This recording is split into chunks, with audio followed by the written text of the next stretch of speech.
wonderful dignitaries, guests, and attendees. It gives me great joy and immense pleasure in welcoming you all to the International Care Leavers Convention. I am Karishma and your host for today, along with the beautiful friend Mai from Uganda. Mai joined Uganda Care Leavers in 2016 as a project coordinator. Over the last 3 years, she has been working closely with caregivers across Uganda, providing direct support and communication. Welcome, Mai. Hello, Karishma. Thank you for the introduction. Hello, everyone. Hope everyone is doing good and great in these trying times of COVID. On the behalf of the organizing committee members and the young caregivers who join me today, I feel to extend my warmest welcome to everyone here. As you all know, this conference was to be held in March, the first kind of the event, but we were all so prepared, but then COVID stopped us. As you know, this conference was canceled, but caregivers are fighters. They continued to connect and slowly learned about the power of technology, how to use Zoom, internet platforms, and then they came together and listened to each other. And no matter how the distance was, they managed to connect and get together and continue to understand each other's problems and solve and stay together. Over the month of June to August, we made our own declaration, which have a session on this. We will have a session on this tomorrow. Have a session on the declaration tomorrow. Karishma will be saying more about that. And in September, we together with other organizations who are organizing, the organizing committee decided to hold a virtual, and here we are. We worked hard, not alone. We received support from supporters. We received support from all corners, caregivers, networks, technical partners, donors and experts, and everyone who contributed to make this day happen. And we are very thankful for this. This convention, as you know, aims to connect the lived experience of caregivers across. Now I request Karishma, please, if you can share more of what's going to happen in the next 3 days. Yeah, thank you, Mai. Can we have the poll, please, Aviral?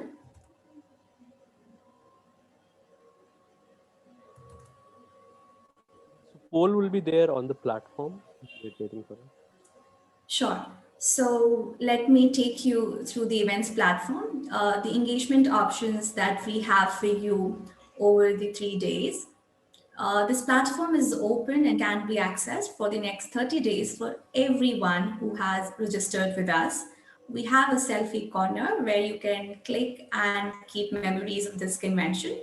On the events platform, we also have a resource center and exhibition hall. We have all the videos and posters on leaving care. We also offer you the opportunity to networking with other participants from over 68 countries in the networking lounge. And for any assistance, we have a help desk throughout the 3 days for any support you need from us. Do navigate the platform as and when you have time to enjoy the convention. Do view the recordings for our 4 pre-events that we organized between 23rd October to 21st November. Over to you, Mai. Thank you, Karishma. Please allow me to invite Dr. Kilian Modi, the chairman of the organizing committee and the founder and managing trustee of Udai Care, to welcome and deliver her opening address.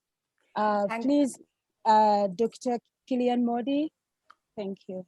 Thank you, Mai. Thank you, Karishma, for such a beautiful start. Good morning, good afternoon, everyone, and a heartiest namaste from India.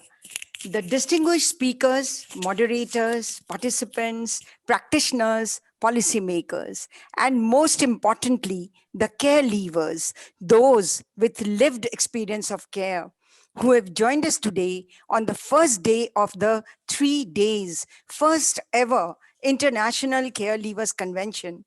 It's an honor for me to make this welcome address to you all on behalf of the organizing committee consisting of 4 organizations: Udayan Care, India; SOS Children's Villages, Asia; Kinder's Perspective, Netherlands; and University of Hildesheim, Germany; and 4 care leavers networks: Clan India, GNG Sri Lanka, Zimbabwe Care Leavers Network, and the Latin America Care Leavers Network. This is a moment of joy for me. I'm not able to even express my joy. Our MCs, you have just seen, lovely Karishma and Mai, they have already explained the origin of the convention. Let me just reiterate by saying that we all know the reality of millions of children in care the world over, either in residential care or in foster care, irrespective of the type of care that they receive. They always find themselves, when they attain adulthood, on the brink of society, unprepared for living care, standing alone, isolated, without the much needed continuum of support. You can imagine how much life becomes difficult without direction, guidance, and support, financial and otherwise. Over the last 1 year of our discussions with the care leavers globally, it was strongly felt that a platform needed to be created to deliberate with greater breadth and depth on living care policies and laws, on diverse experiences as experienced by youth coming out of alternative modes of care, the policies and current practices, and how these impact on their development and growth and mental health of such youth who already had to face huge effects of familial separation, loss, deprivation before coming into alternative care. Then what happens when they get into a alternative care setting, whether in foster care in an institution, ultimately at the age of 18 being set free, a term I have never been able to come to terms with. How do policymakers view the care living policies, processes, its agenda and execution, the practitioners' perspectives, as well as, most important, how do the care leavers themselves view it, analyze it, and want improvements? What can be done further? The recommendations to improve the quality of life of such youth so that they grow into wholesome individuals, resources to themselves, to the cause, and to the larger society. How can different countries, laws, practices, research on care leaving come together that some common agenda for future can be chalked out in engagement with care leavers? We have today, tomorrow, and day after, as it was in the 4 pre-events that preceded this convention. And ultimately, we are going to be having the grand finale on 11th of December. All this, we are very fortunate that we have the right range of expertise and experiences in this virtual room. I'm told participants from over 82 countries who would raise compelling questions related to the practices and policies of care leaving and its impact on mental health, care, and support. The experts would engage in exploring answers with this enlightened audience and challenge the assumptions which might be limiting to our own thinking. There are no easy and final answers, as we all know, but the dialogue in these 3 days are going to be charting out ultimately, hopefully, a course which will be addressed by policymakers and practitioners alike for a positive development and growth of youth coming out of this care leaving. Before I hand over the mic back to my young MCs, I need to thank all our organizing committee members, funders, technical partners, collaborators, sponsors, as well as our speakers, moderators, MCs, without whose partnership this convention would not have been possible. A word of thanks is also due to New Socia, our convention agency, for all their painstaking support. Once again, I, on behalf of Udayan Care and all the other 7 members of the organizing committee, heartily welcome you all and extend a big thank you for joining hands. Thank you, Dr. Kiran, for your inspiring words. It is always very, very inspiring and wonderful to listen whenever you talk.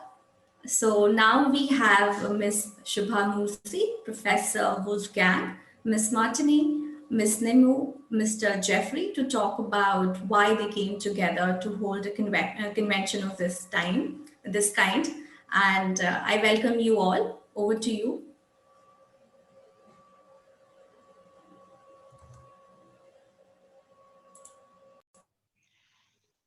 Thank you so much, Karishma.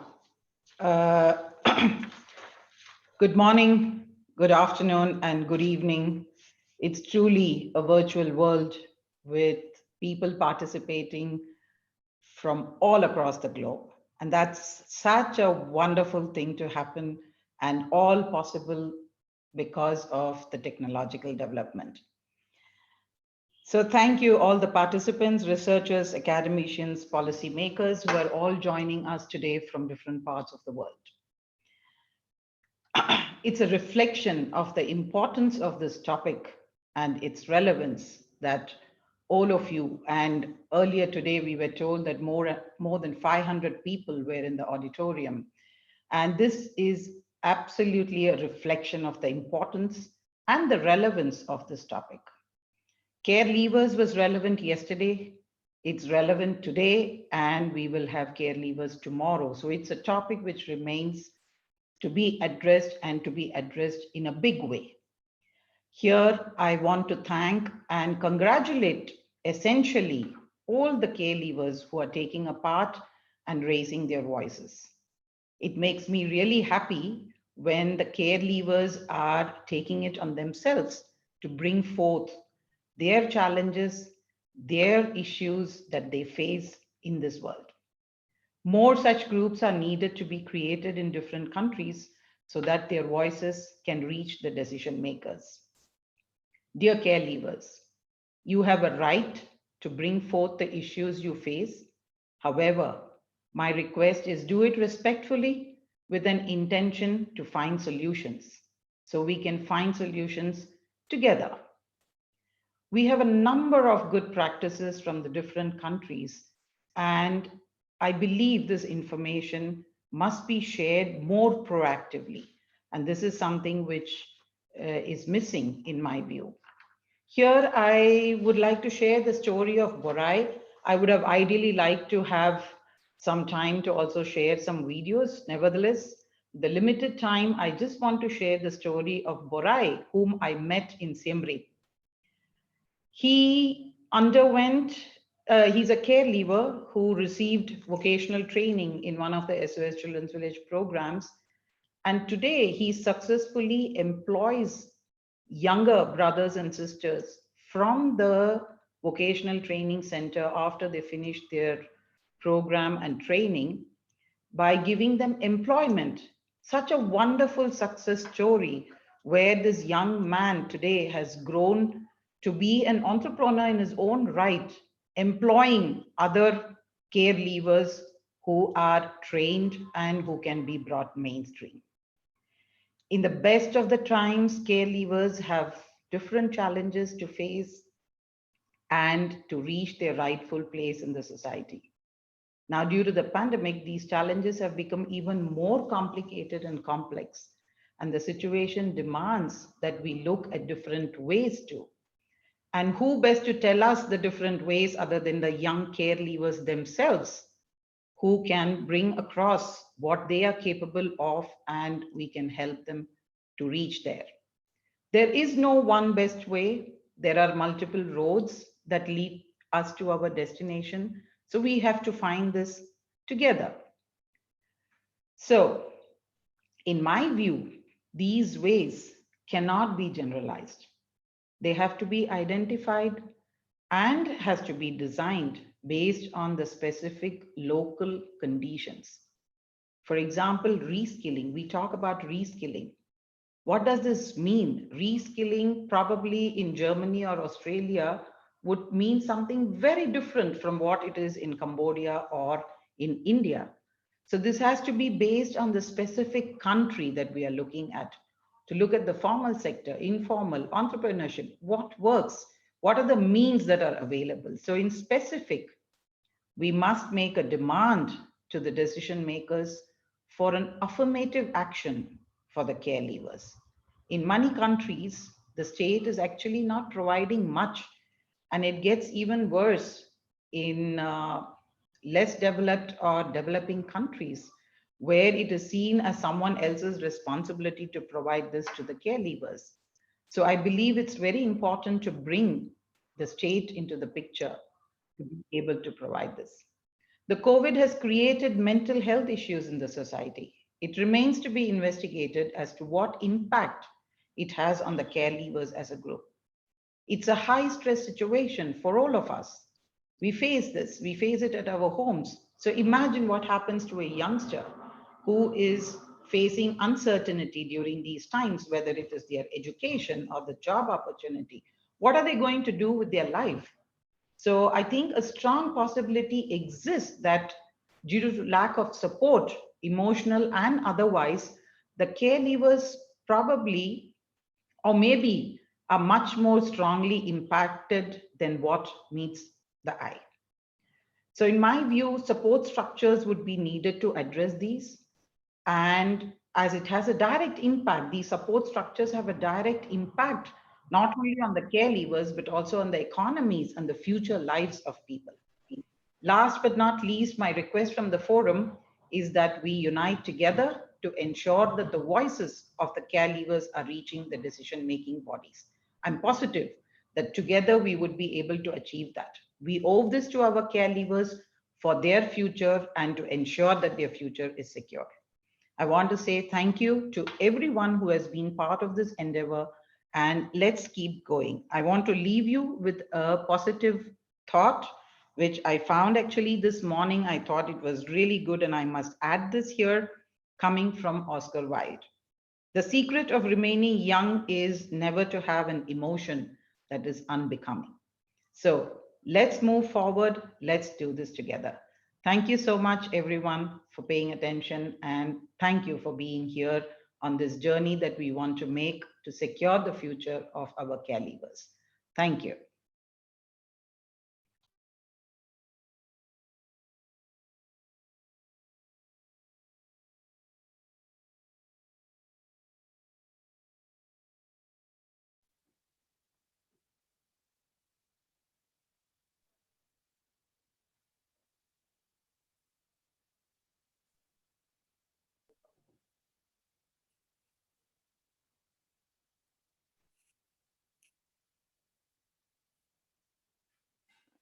Uh, Thank you so much for the kind words.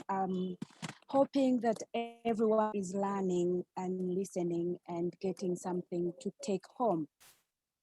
I hope what we hear today, we just not like hear this and leave it here. I hope we get one or two or three words and take it with us. I'm happy to begin the technical session for the International Caregivers Convention.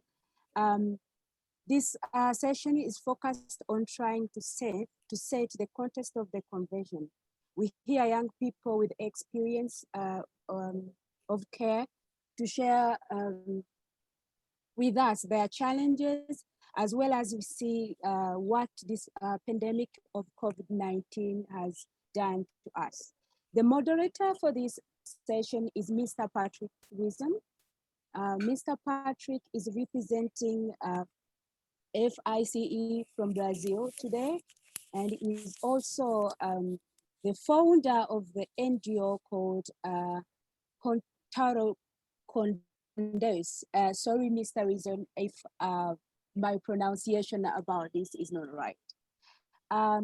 Please keep time, and we hope to see you conclude this session in the next 40 minutes as we can begin the next session in time. To all participants, please drop your questions in the box which you can find at the other. Please, if you can add that the comment box. I repeat, please, your questions can go in the comment box. Thank you so much. Over to you, Mr. Reason.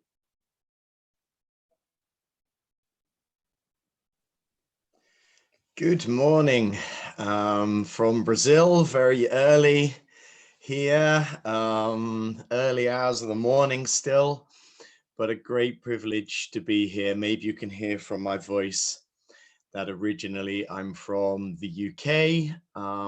However, it's a great privilege to join you from Brazil, which has been my home for the last 25 years.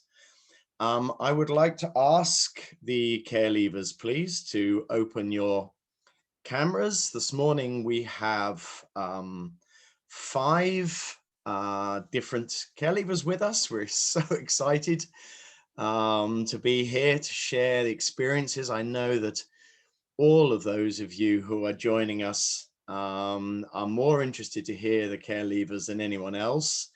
So we have in reverse alphabetical order, we have Tasha from Australia, Danya from Germany, Fong from Vietnam. I say good morning because that's where I am. Very hard for your brain to work out. I'm sure Fong, it must be evening with you. Fabienne from Austria, Österreich, and is Adham with us from Jordan? That would be wonderful as well. We're not entirely sure if he's online yet. If he's not here yet, please let me know if he comes in so we can hear from Adham as well. Okay, Fabienne, could you open your camera? Are you with us? So let's hand quick word to each one. There you go, Fabienne. Great. Okay, great that you can be with us as well this morning. As I say, I don't know if Adham's going to be with us. He was here for the practice session. He spoke to us from Jordan, which was a great privilege. Hopefully he'll be able to join us this morning as well. So let's continue in reverse alphabetical order. Tasha, could you say good morning to everybody? Let us know where you're from, what you're doing these days.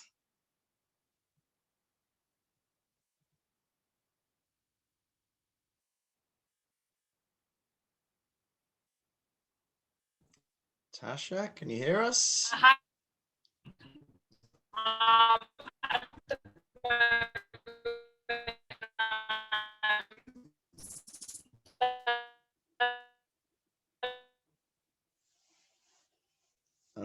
Okay, Tasha, unfortunately, maybe me. Studying still, and I work in the disability. Oh, there. Okay, we can hear you. We can see you driving along early evening in Australia. We can't hear you very well. Could you repeat what you said? Hello, can you hear me? Yes, can do now. Yeah. Sorry. Hi everybody. I'm Tasha. I'm from Sydney, Australia. I'm a care leaver with 8 years of experience in foster care, and I'm now the carer to my younger sister. At the moment, I'm still studying, and I'm working in the disability health sector. I'm studying psychology at the moment. Fantastic. Thank you, Tasha. Good evening, Australia. Hi, Tanya from Berlin, maybe in Germany. I know it's Germany. Is it Berlin? It is Berlin. Great, yes. Great. Good morning. Good morning from Berlin. And yeah, also from me, I'm super excited to be here. And I kind of stumbled into this conference by just applying, and then the organizers kind of like caught me and were like, you have to speak. So now I'm here. I'm a care leaver with, do we talk in years? It's like 4.5 years of care experience. And I'm a social worker now, and I work with young people that were in my situation when I was younger. And I also do a master's program at the moment. Fantastic. Thank you, Tanya. Thanks for being with us this morning. Berlin, Phong from Vietnam. Hello, Patrick. Good afternoon from Vietnam, and hello, everyone. My name is Phong, and I am a caregiver from Vietnam. Currently, I'm working as the CEO of the URE organization in education setting, which is build the leadership skill for the kids and the students from diverse background. And our organization focus on deliver the English course for the orphan from the north to the south of Vietnam. And I'm happy to be here to share my experience on the global perspective during the COVID-19. Thank you, Phong. Thank you very much. Fabienne, are you there? Grüß Gott. Where's Fabienne? There she is, from Österreich, Austria. Hello, everybody. It's really a pleasure to be here and to be given the opportunity to talk today about the issues of care leavers. I'm me too. I'm a care leaver as well with a 2 years experience in foster care.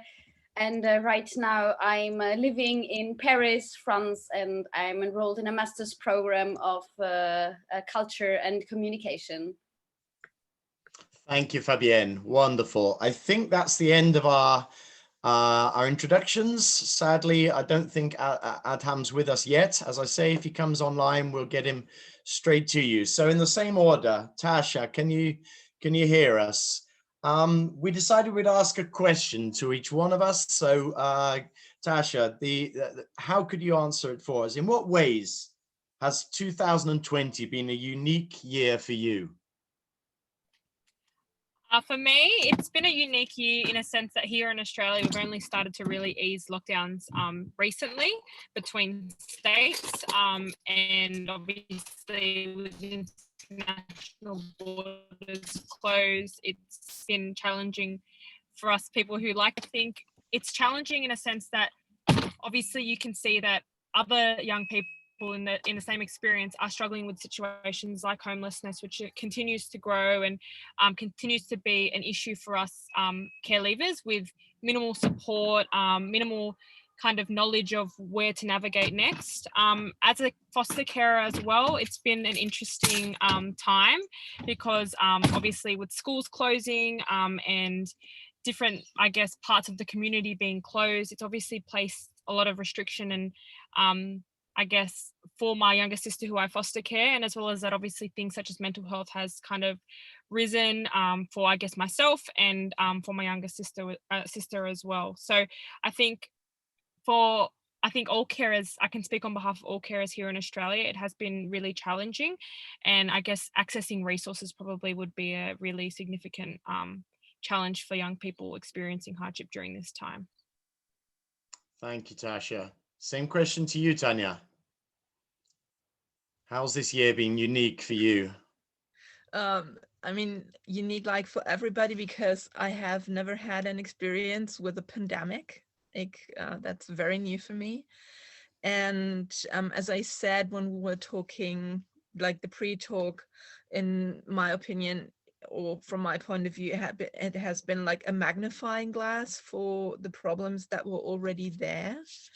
And like for care leavers, the time kind of stops but doesn't stop. I mean, they still turn 18, and as I have read from people like on the platform and also like in talks, like 18 is like that age where the pressure is on care leavers. And at the same time, schools are closed, like refugee care leavers cannot go to the schools where they learn German, and learning German is like bound to their refugee status. And there's so many intersections, and like what was said in the beginning with like mental health, there's a lot of insecurity on visiting rules. Like, how do you organize, like if you're a foster carer and you have care of like 8 young people, and usually the parents would come visit, and there's a lot of turmoil around Christmas at the moment, and social services, like a lot of people are in home office, things take significantly longer to reach and to process. I've waited with a young person in care for 4 months for their student, like BAföG, it's called in German, like the student finances to be granted. And everything takes longer, and it puts a strain on everyone. Carers are in and out of quarantine, and yeah, as I said in the beginning, there's like a lot of pressure on the young people and a lot of insecurity, and there's rules about like who to meet in the free time.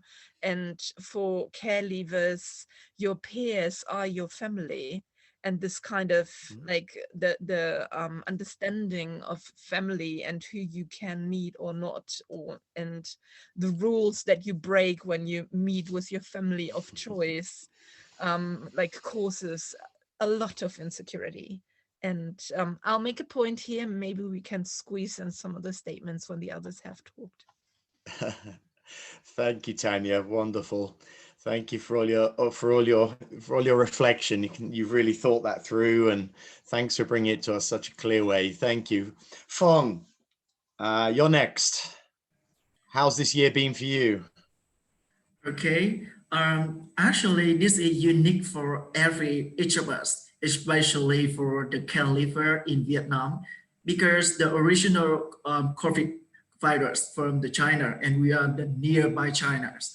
And as you know, the calibers in Vietnam are a diverse group and representing many different lifestyle and living situations.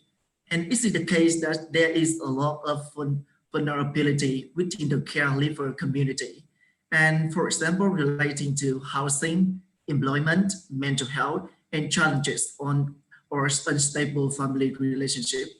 And caregivers in Vietnam are one of the most vulnerable population at the impact of COVID-19, while the risks are increasing and opportunity are limiting or being eliminated in some economic sector. So that's why witnessing a lot of caregiver in my network, they have a lot of trouble reacting to the topic that I already mentioned. So my heart just broken. But thanks to the government, we have some policy to support them through the pandemic. And currently, Vietnam is facing for the second wave of COVID-19, but we do have the experience to unite and to help each other. And this is the unit for my country. Thank you. Thank you, Phong. Incredible to see, although from such diverse countries and each experience so unique, but so many similarities as well. Fabienne,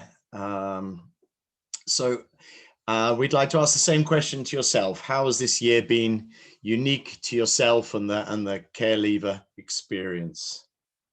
Yeah, I think it was a really intense time for everyone, but care leavers maybe even more because they face a lot of problems. A lot of people don't. I heard stories. I heard horrible stories from a lot of care leavers. I heard about care leavers who accumulated a lot of debt because they lost their job, because they had to move out or into another housing. And this is. I was shocked. I was shocked when I heard a lot of these stories, and I mean, care leavers even do even face a lot of problems on the base, which is not normal. I mean, they do have lesser access to education, to financial support, and everything, and this is just accumulating. So it's just the base is already there, and we just the COVID-19 is putting even more on this base, which is already existing. And yeah, I think some care leavers do quite well in this pandemic, but others don't, and they have they have to, for example, stop university courses because they do not have any money to buy food, to buy for their housing. So they just, well, in this case, what you're doing. So you try to take the last straw, which is maybe parents, maybe not, but even when it's parents, it's not a good idea. So they go back, or they live with friends on a couch and try to get over this time. Yeah. Thank you, Fabienne. So let's move on to a few other concepts. Next question, maybe going back to Tasha again. Maybe you could talk a little bit about this, where you've got support from, what you feel has been most important to you during this year, what helped, what was relevant. Yeah, that would be great. Tasha, could you? Yeah, I guess based on the circumstances that we've had to experience here in Australia, obviously our lockdowns have been on both spectrums, so quite severe. And as I said before, they are slowly lifting and different things like that. I think the biggest support network that I found resourceful to myself was, I guess, where I was living. So obviously I live with my two sisters, my older sister, my younger sister, who we foster care.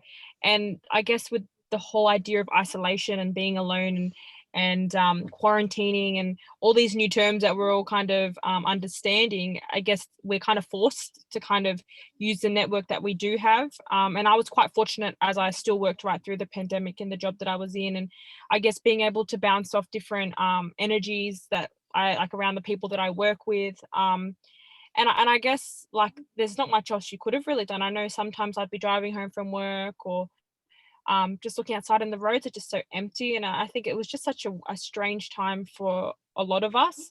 And I do worry, and I do have on my mind, I guess based on my own experiences and having lived in quite harsh experiences in my foster care experience, I do worry for the young children who are, I guess, in these situations of neglect, abuse, that, or like, you know, where the avenue was school, for example, like, because I know when I was in out of home care, I looked to school as my escape, and I looked at that to kind of my avenue to kind of feel like I could be myself. And I know for a lot of young people it would be the same, and being in that kind of experience where you look to that, and then schools being shut down and you being limited in who you can talk to and having face-to-face contact with different people, like that's obviously going to throw a huge spanner in the work. And it's so detrimental to young people who are trapped in those sort of situations with no support.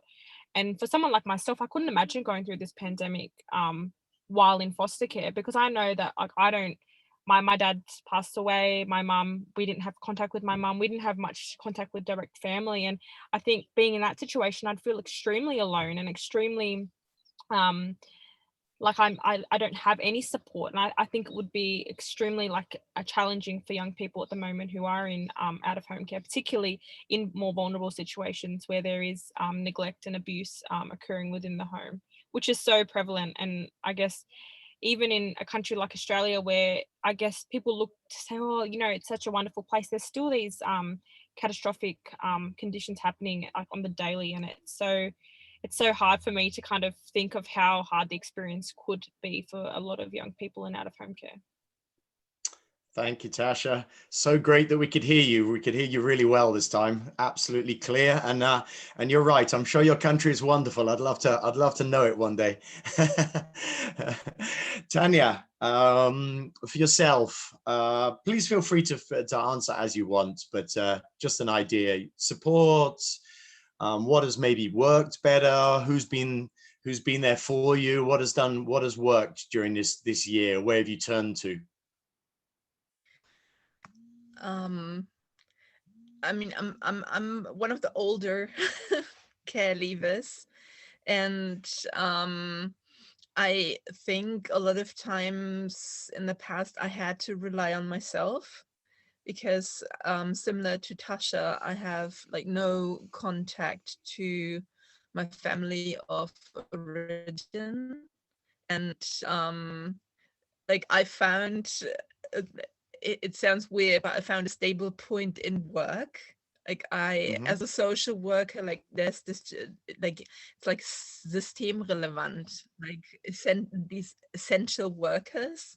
So I'm not out of work. So in a funny way, I found strength in work and also in supporting the young people that I take care of now, and being persistent with like agencies and like state officials, and be like, okay, I'm calling for like persistence and friendliness. I think, like calling for the 20th time, hey, have you proceeded this request that we sent in 3 months ago, and can you please recheck? And I think that is a work that carers do. And on like for myself, I think the computer became my social life.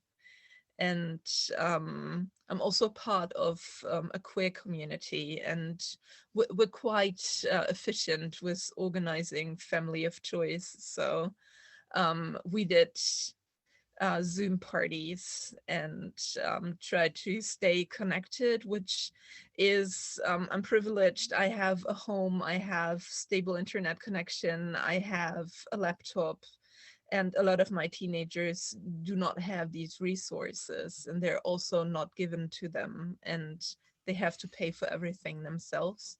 So yeah, it's kind of a, it's going round and round for me, because I have like these two perspectives. And also I talk with my teenagers a lot about being in this situation of not having a family of origin to like fall back on. And like I'm also a therapist, so I do therapy work with my teenagers, and I also go to therapy, which is also a big, like, great privilege.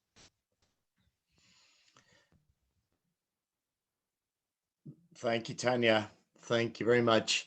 Fong, same question to you. Please feel free to let us know what has worked during this year, what has been relevant to you, what support you've had, what you felt you needed. Okay. For me, the most support is from the SOS Children villages, and is from the staff and the educators. Because at the very start of the COVID-19 entered into my country, we received the informal information from the SOS Children villages, how to live and how to support each other, especially for the Caliber network.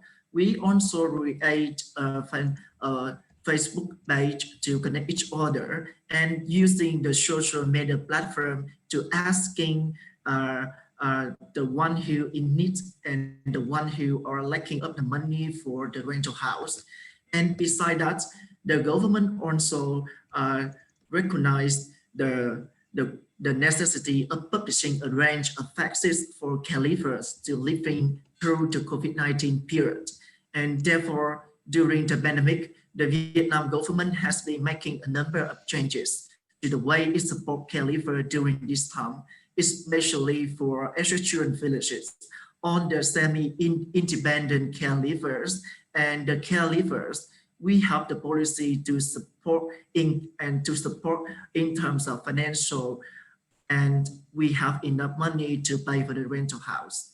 And currently, according to the number that I have collected, we have the 215 semi-independent caregiver and 247 independent caregiver who are receiving the support from the SOS Children.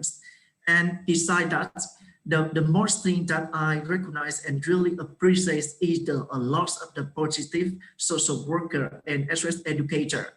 They are working together with the living care personal advisor to ensure the young caregiver with the properly supported throughout this crisis and beyond. For example, in my case, I need to call for my educator to express myself, because keeping yourself isolated for a very long time since the January to the April It's not easy. And beside that, we are those who already suffered trauma early on in our life. So the support that to make us to stay in education and to cope with the next step in the pandemic is the very important. And for me, this is my experience so far from the Caliphate in the Vietnam. Thank you, Phong. Such a variety, you know, as we reflect on the different support, a variety of ways, some more institutional, some peer-to-peer, some now I enjoyed the word that Tanya said about routine, about work, about how that's something to bring some sanity to all of us in the middle of these difficulties. Fabienne, what can you tell us about? Are you there? Yes, you are there. Yes. Where's the camera? Great. Fabienne, could you let us know how's the support been to you this year? Yeah, the camera is not working. I don't know why, but okay. Yeah, I think I'm really thankful that I had financial support in form of a student loan. And so these last months in the pandemic for me as a student, as a Caliphate student, was quite stable, I would say. And I was incredibly happy that I could rely on my student loan. But yeah, I know that a lot of other Caliphates don't have this guarantee. And also to make a point to Tanya, me as well, I was incredibly happy to have a therapist because I don't know, the time during the pandemic was kind of it was a kind of an up and down emotionally. It was a really weird time, I think. It was quite surreal. And okay, now I can start it. And yeah, I was just incredibly happy to have this therapist on my side and to talk with him about everything and to try to sort out this stuff. Yeah, also friends. I think friends and family, or for Caliphates, of course, it's more or less friends who form the family. Is incredibly important because I think this is kind of important to have this idea to be we together, we're fighting together against this, and we're in this boat together, as we say in German. And this is really important, but the pandemic, I don't know about all of the measurements in other countries, but in France, of course, we had the total lockdown. We weren't allowed to go out only for like 1 hour alone. So it was a really harsh lockdown. And yeah, I had friends and here, but like you could really see how this is weighing really hard on everybody. And yeah, I think we just should, it's not over yet, and I think we just we have to try to stay together, even if it's via visio calls or everything, but just try to connect with the people who are important to you. Maybe sometimes it's hard to get into the flow of, okay, I need to stay in contact and everything, but we need to stick on this, because otherwise we're just all alone in our house of thoughts, and maybe we lose each other, we lose ourselves maybe. Thanks, Fabienne. Don't turn your camera off. We love seeing you. There's some amazing technical people behind who are projecting the faces and making that all happen. So let's just now we're coming to the last round of questions. We're going to have a very quick video from our colleague in Egypt at the end. But so Tasha, Tanya, Phong, and Fabienne, your last chance, okay, to speak. The time has flown past. We've just had in Brazil, the country where I live, we've just had the wonderful experience of being able to listen to 50 care leavers across Brazil in the 5 territories of Brazil, the first ever formal review to listen to the voices of care leavers. And one of the things we asked, obviously, absolutely necessary, is what needs to be done better. What needs to be done better? So I'd love you to finish now with some last thoughts, each one of you. But please let us know what needs to be done better. What do we need to see different to help all of the care leavers that are either have already left or that are going to leave in the next years. Tasha, can we start again with you? Thank you. Yeah, sure.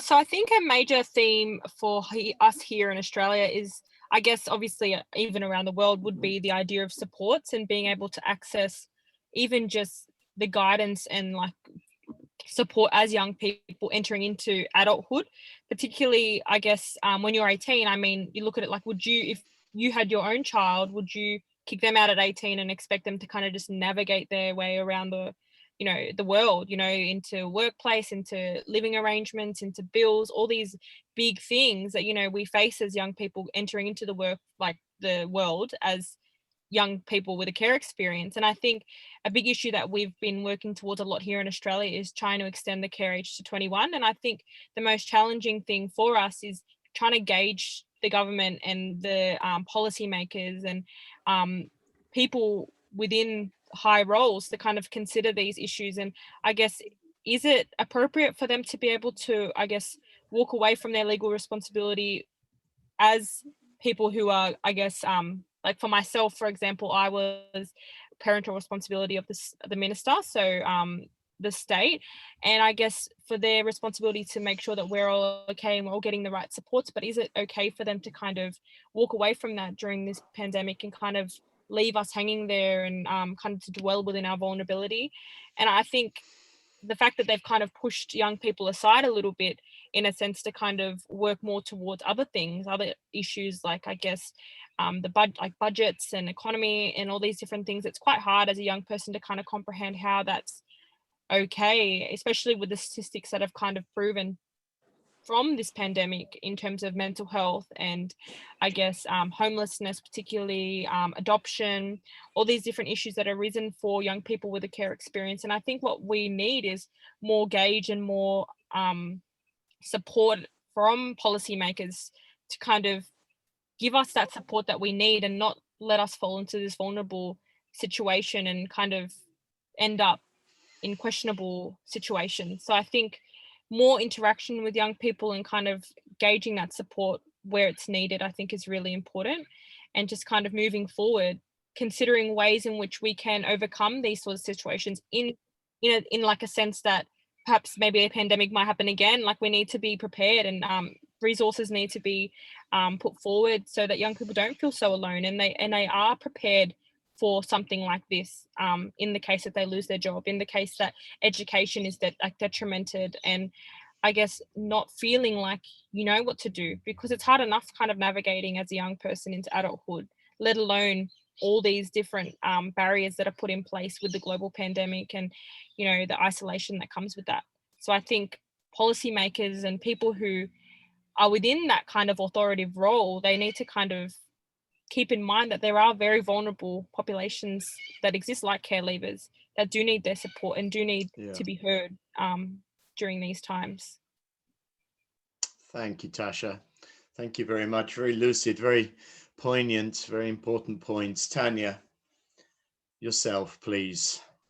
Yeah, I mean, it's a bit crazy to hear from so many different countries and so similar experiences. And I mean, I've been active in a care leaver organization in Berlin, and one of the claims that we have is this 25, the new 18, because what Tasha said, like, you cannot just kick young people out without a safety net at the age of 18 and expect them to function with all the baggage that they bring into the care system. And I would really love for policymakers to move away from the focus on functioning to like nourishing, and to not focus on the success stories, because in a way all the people that are speaking here are success stories. But when I look back, I see who was lost on the way, and I would love for kids to not be scared to have access to therapy because they're not bearable for the system anymore.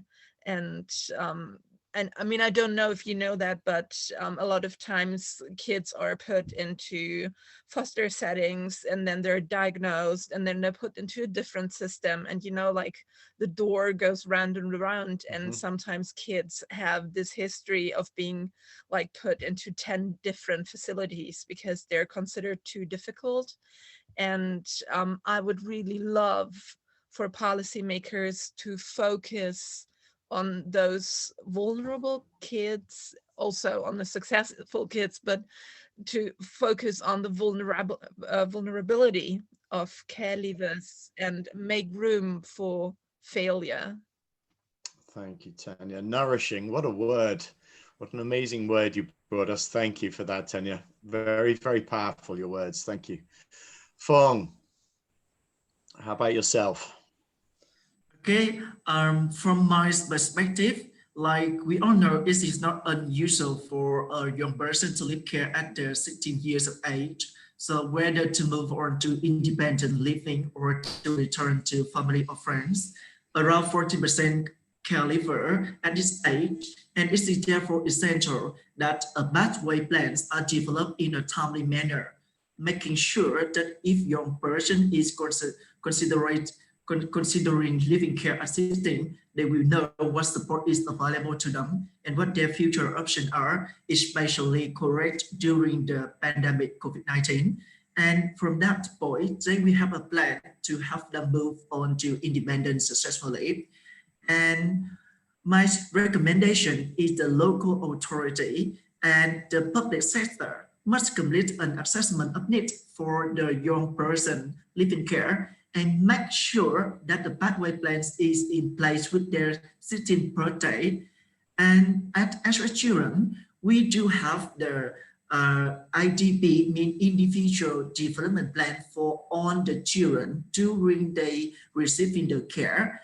And this make the effectively make the transition from care to living independently, looking at the area including like accommodation, education and training, and financial support, and support to develop relationship skill and access to support for health needs, including mental health.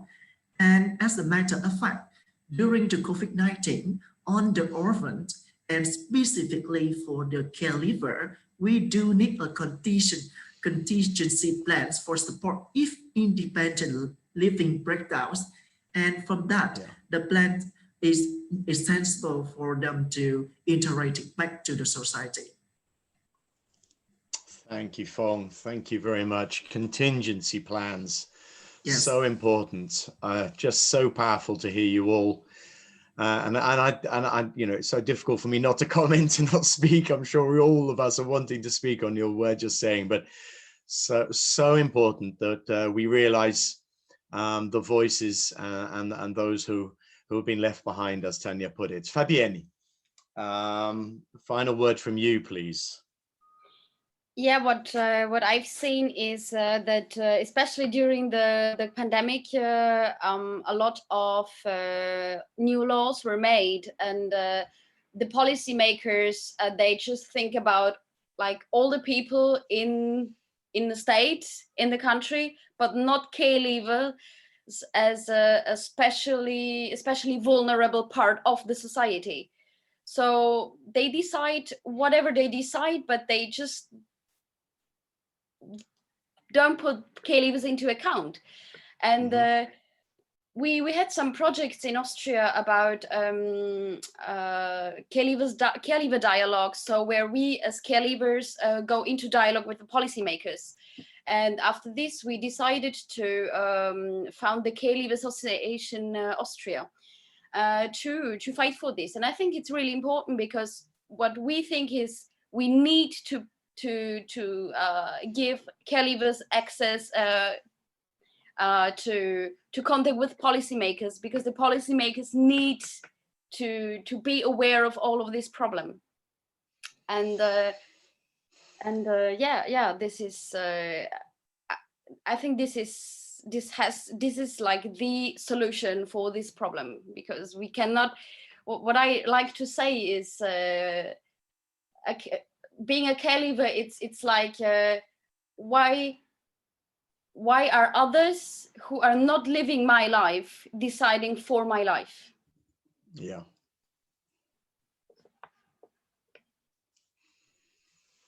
Thank you, Fabienne. Maybe that one phrase sums it up, you know. So many people speaking over their lives and not living it. Guys, it's been an absolute honor. I think all of us are so impacted by your words. Thank you for your time. Thank you for the thought that you've put into these minutes that you've shared with us this morning. And yeah, it's been very, very impactful. So I'd like to hand the panel back, thanking Tasha, Tanya, Fong, and Fabienne, Adam, who participated, and we just have a quick 2 to 3 minute video now from Ibrahim in Egypt. Thank you. أنا إبراهيم سلامة من مصر. طبعا كانت فترة صعبة قوي، فترة الكورونا، وكنا كلنا قاعدين في البيت، ففكرنا ازاي ان احنا نقدر نساعد اخواتنا الصغيرين، بالذات ان انا كنت مكانهم في يوم من الايام. فاللي هو في حاجات ممكن مقدم الرعاية ما يقدرش يوصلها للطفل قوي، ممكن انا عشان انا كنت في مكانه في يوم من الايام اقدر اوصلها له. فبدأنا نركز مع الولاد على الخاطئ، يعني كل ولد على حدة، يعني كل ولد بالجزء الخاص بيه، في عدة اسلوبه، او لو عنده مهارة معينة ازاي ننميها له، او ان احنا ازاي نشتغل عليها. ده كان الشغل مع كل فرد على حسب موهبته، على حسب التالنت اللي عنده. دي كانت حاجة. الحاجة التانية ان احنا كنا بنشتغل برضو بشكل عام على ان احنا نزرع حاجات قد تكون لسه ما كانتش موجودة عندهم قوي، عشان كان سنهم ما بين 10 سنين او 9 سنين، اللي هي زي مثلا تفهمهم يعني ايه خصوصية، تفهمهم ازاي يتعاملوا مع الناس، حاجات اخلاقيات دي. وكان الجزء برضه الروحاني، عشان خاطر برضه الفتره كانت الكورونا كانت بدايتها في رمضان، وكان جزء فيه من العبادات وكده، فكنا بنطور عندهم زي حفظ القران والعبادات، وان ازاي ان نصحح عندهم مفاهيم غلط في الدين. دي كانت ناحيه ثانيه. وكان في جزء ثاني برضه اللي هو عن هويتهم، ان هم لو عايزين يتكلموا اكتر كان يبقى سهل ان هو يتكلم مع ولد او اخوه كبير اللي هو حاسس ان هو زيه عن مقدم الرعايه اكتر، فده سهل اكتر ان احنا نوصل له ده. يعني حاولنا نشتغل على اكتر من حاجه في فتره الكورونا. فالجزء الثقافي كنا شغالين اكتر فيه على مسابقات، وان احنا نعمل اسئله وفرق بحيث ان هي يبقى في نوع من المنافسه، وده خلاهم اكتر ان هم يتعاملوا مع بعض ويقربوا من بعض اكتر. ودي كانت اكتر حاجه مميزه في المسابقات، ان هم مش بس بيكتسبوا معلومات بس. وكان في جزء اللي هو بتاع المركز التكنولوجي، بحيث ان كانت الكورونا كانت مرتبطه بان بتعمل سيشنات لايف وعلى زوم والحاجات دي، فقدرنا ان احنا نعلمهم في المركز التكنولوجي ازاي يقعدوا على الكمبيوتر ويتعاملوا على الميل، ويتعاملوا ازاي يبقوا لايف وياخدوا كورساتهم بشكل كويس ومباشر. فلما الكورونا بدات برضو كده ما كانش فيه خروجات كتير، فبداوا الاولاد يفكروا في ان احنا نعمل ايه عشان خاطر ان احنا يبقى في كذا حاجه بنعملها وما يحسوش بالملل. فبداوا يفكروا ان احنا ازاي نوضب. كان عندنا روف فاضي خالص، فان هم ازاي يبداوا يوضبوا دوت ويطوروا ده. قدرنا في الروف ان احنا نعمل اكتر من نشاط. بدانا بزراعه اسطح، وبعد كده بدأنا نعمل بسين، ندهن الحيطة، نرسم عليها، نعمل حاجات كلها بتبقى هاند ميد، كلها من إطارات العربيات وإعادة تدوير، ترابيزات. فلحد ما بقى حاجة مهمة جدا. الولاد حتى اتبسطوا بالحاجة دي، وحسوا ان قد ايه المكان ده بتاعهم وهم اللي عاملينه، يعني مش حاجة جاهزة وما جوش لقوا حاجة جاهزة. فده ساعدهم في أكتر من حاجة، ان هم ده مكانهم يحافظوا عليه، وان ده مكانهم اللي بعد كده هم اللي ازاي يفكروا هم يطوروا فيه. بس ودي كانت اهم حاجه، يعني دي اكتر حاجه اتبسطوا بيها.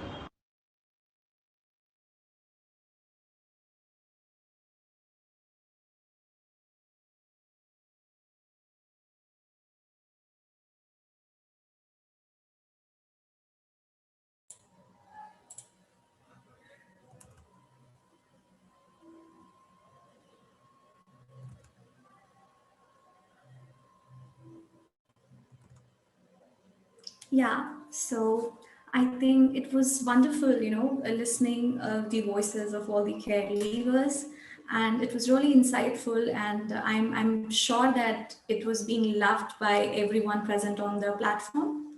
And one of the main takeaways for me would be, this, that somebody mentioned that it is very, very important to hear the voices, of the people who got lost in their journey. And at last, I would say it was extremely powerful to hear all these speakers and caregivers from different countries. I would like to thank all of you from bottom of my heart. Thanks a lot, Mr. Patrick and all the caregivers. And here again, I would like to invite Professor Wolfgang from the University of Hildesheim to talk about why, he, together with other people, came together for convention of this kind. A very warm welcome to Mr. Wolfgang. Hello, good morning, good afternoon, good evening to everybody. And it's a great pleasure to be here. And I think it was a really strong start of our convention. I think it was the right way around, that first the care leaver should speak, and we are here to listen and we want to listen. That's why we did this convention and we organized this together with all these wonderful people. We were working together on this way. Thank you to Kieran, Martin, Charuti, Lena, Severin, Doro, Caroline, and all the others who were working for these conventions, all the care leaver who worked for this, because we saw already it's so important to fight for the rights for the young people. And it's just the right moment to do the convention now, because it's a situation in the world that the rights of young people are not in the front line. And so we have to discuss about this. I want to be here, and we from Hildesheim, to listen to you all.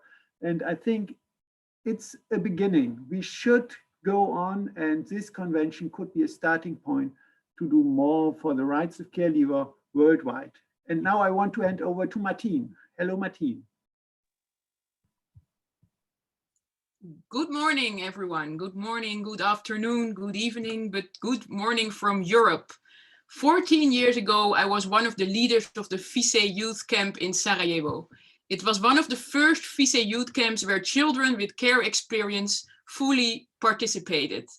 We have had an awesome time with young people from India, South Africa, the Netherlands, Finland, and some countries from the former Yugoslavia.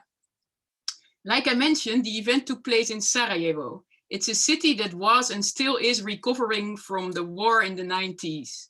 It was the first time I actually heard about the problem of care leaving 14 years ago.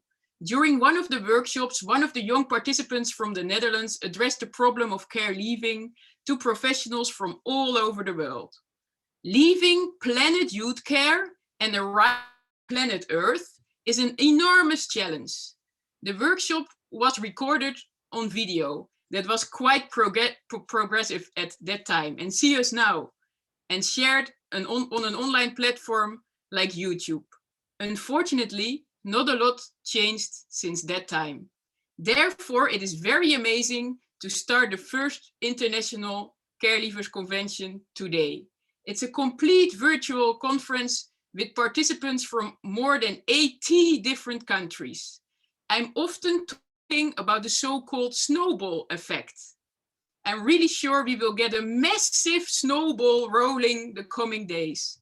On behalf of Kinderperspectief, I wish all policymakers, professionals, researchers, but most important for me, the care leavers, 3 inspiring days and unforgettable days. Let's get this snowball rolling together. Today, a dream becomes reality, and don't forget the snowball, even when there's no snow in your country. I hand over to the care leavers.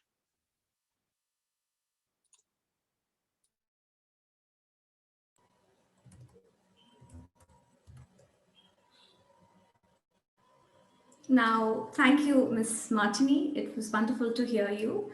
Now I invite Ms. Nimmo. Are you there? I invite Ms. Nimmo to share her views on the same. Hi, Good evening, good morning to all of you who are here. I'm Nimu from Sri Lanka and I'm also the caregiver. I was in the care since 2002, 2018. So to be honest, that I was a very radical character. So because of that case, I was just transferred through Child Development Center. So I was in 3 children's homes. And I proudly say that I had a BSc journalism from the University of NLM, India. So I'm really proud to be here as a caregiver to represent the Generation Never Give Up Network, which is the first Asian caregivers network. So as a Generation Network, Generation Never Give Up Network in Sri Lanka, we have now registered 200 caregivers with us, working with us, and also we are very proudly say that we have so many achievements within these 3 years. In 2017, we have started with the SOS Children in Sri Lanka. Start this 18 plus campaign, and then we have started the Generation Never Give Up network. So I am proud to say that we have 200 caregivers registered, and also we are able to push the Sri Lankan government for having some kind of changes in the birth certificate, which is the must should be there and which should not be there. And also we are part of the organizing committee of International Caregivers Convention 2020,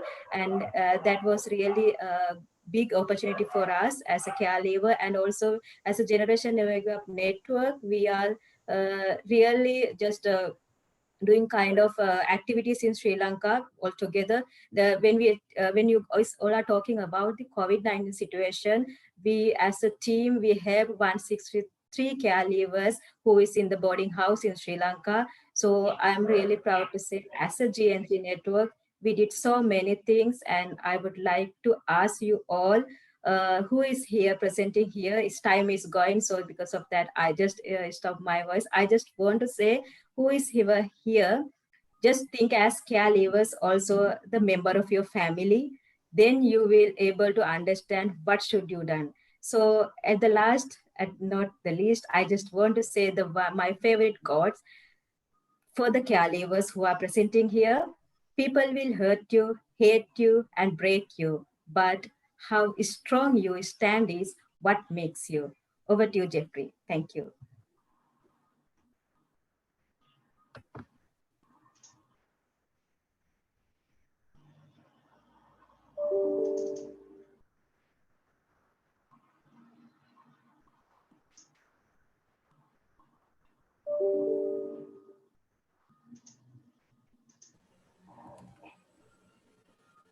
Thank you very much, sister. It was wonderful listening to you. We are standing strongly with you.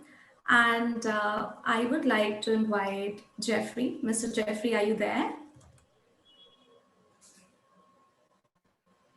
Hello, unfortunately Jeffrey is not here, but it's also Gift Live from Zimbabwe Caregivers Network.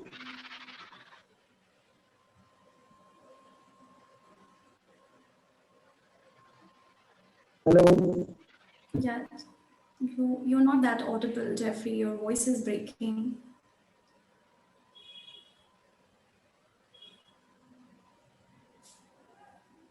Hello. Yeah, Jeffrey, we can hear.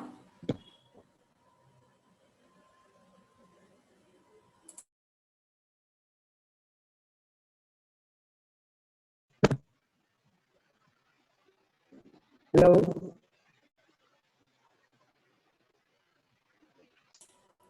Yes, Jeffrey, you can talk. Okay, yes. Good morning, good evening, good afternoon to everyone. It's a pleasure to be part of the International Caregivers Convention, first of its kind, and we also want to thank the organizing committee, again, SOS, the university in Germany, and all the different partners within the organizing committee for giving us an opportunity as caregivers in Zimbabwe and also in Africa to participate in this international convention.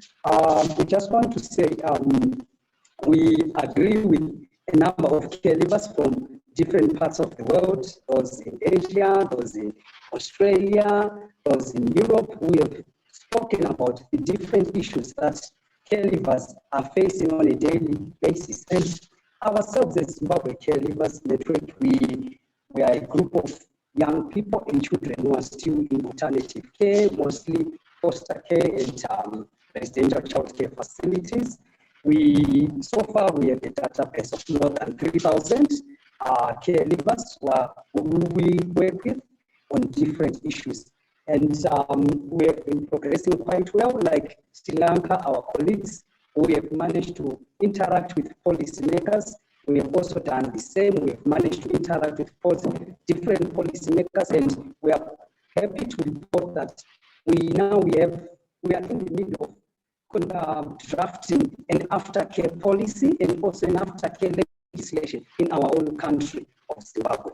So I think in brief, this is what we have managed to do, and we are super excited and happy to hear different issues that are also the same with what caregivers are facing, the COVID-19 pandemic that have disrupted different livelihoods that caregivers are having. So yeah, thank you so much. Thank you very, very much, Mr. Jeffrey. And I'm very happy to move to the next session, which is moderated by Mr. Terry Dignan. Mr. Terry is the CEO of FISE, which stands for Empowering People in Care in Ireland, an organization that works for children and young people in care. Again, we will leave it to Mr. Terry to ensure timely closure of the session. As we are really tight on the program schedule, thank you, Mr. Terry, in advance for your cooperation. Over to you, Mr. Terry. A warm welcome to you. Thank you, Karishma. Can everybody hear me? You can hear me? Okay. All right.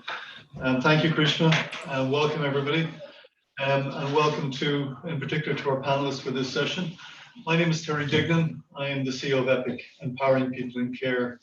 And just briefly to explain my own organization, we are a national participation and advocacy organization based in Ireland.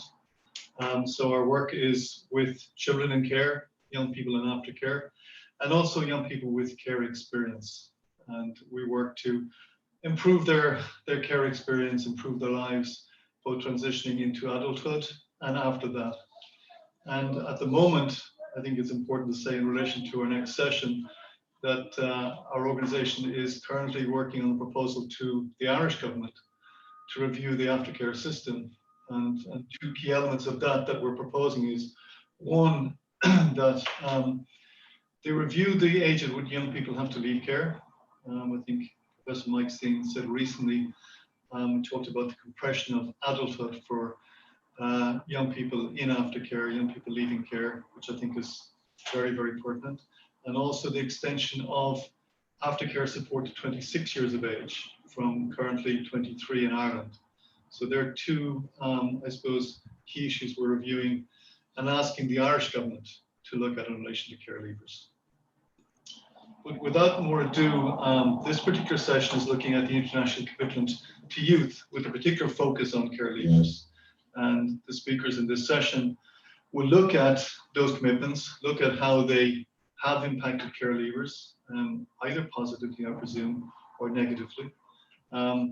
And we will have time, I suppose, at the end to take some maybe short questions or to review the issues that have been raised. So we are quite tight on time. I think each of the speakers have 5 minutes. I will let you know in advance when you're coming up to the end of your time. And if you need extension, we've already asked one request for an extension of time. And with time, we can allow that. So without further ado, could I call on our first speaker, Ms. Amanda Bissix. Amanda is the Child Protection Regional Officer in the UNICEF Regional Office for South Asia. So Amanda, could I ask you to take the floor? Thank you. Thank you so much, Terry.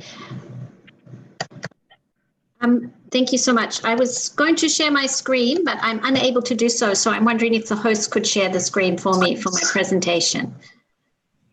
We will try to have that done. Yeah. So firstly, I just want to say thank you so much for inviting me, and a huge congratulations to the organising team for this being the first international conference on care leavers. I think it's a great achievement, particularly given this circumstance with COVID. I would also like to say appreciation for the speakers who were just before me. It was really inspiring to hear from care leavers, and I've taken down quite a lot of notes that I can and would like to take forward when I'm in discussions with policymakers. So I see my presentation's not up, but I'm going to proceed because in the interest of time. So firstly, I would just like to... You can share it now. Yeah. So firstly, I would just like to say, let me just, yeah, I can share now. Thank you so much. So just wanted to remind everybody the context that we have, and that is that, you know, we have the Convention on the Rights of the Child on our side when it comes to advocacy and discussions with policymakers and the international commitment. And all governments, except for two, Somalia and the US government, applies to all children in all circumstances. And the Committee on the Rights of the Child is very actively in this area. And even last year, they had a resolution on the promotion of protection of children's rights, including children in care settings, which really makes the case and promotes that children should be given the best standard of care if they're in alternative care settings, and that they should have access to services as well, both during their time in care and after their time in care. So I think it's important that work in our international commitments. I just wanted to also note that, you know, we know that a lot of children in care settings don't have the best experiences, and that adverse long-term impact on children they become adults. It has health effects, mental health effects, as we've heard from colleagues. It has physical health effects, and it also affects children's long-term education and income prospects as they move forward in life. And we know all this, and there's a lot of data on this.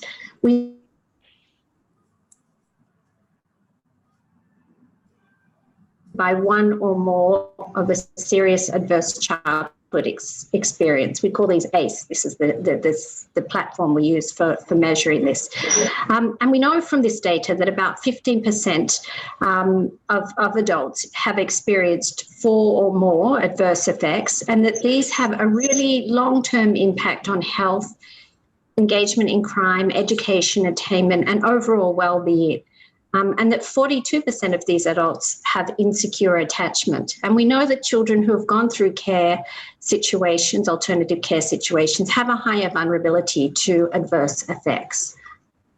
And when we look at the situation, for example, in India, one of the hosts of this, this conference actually worked with UNICEF on a study.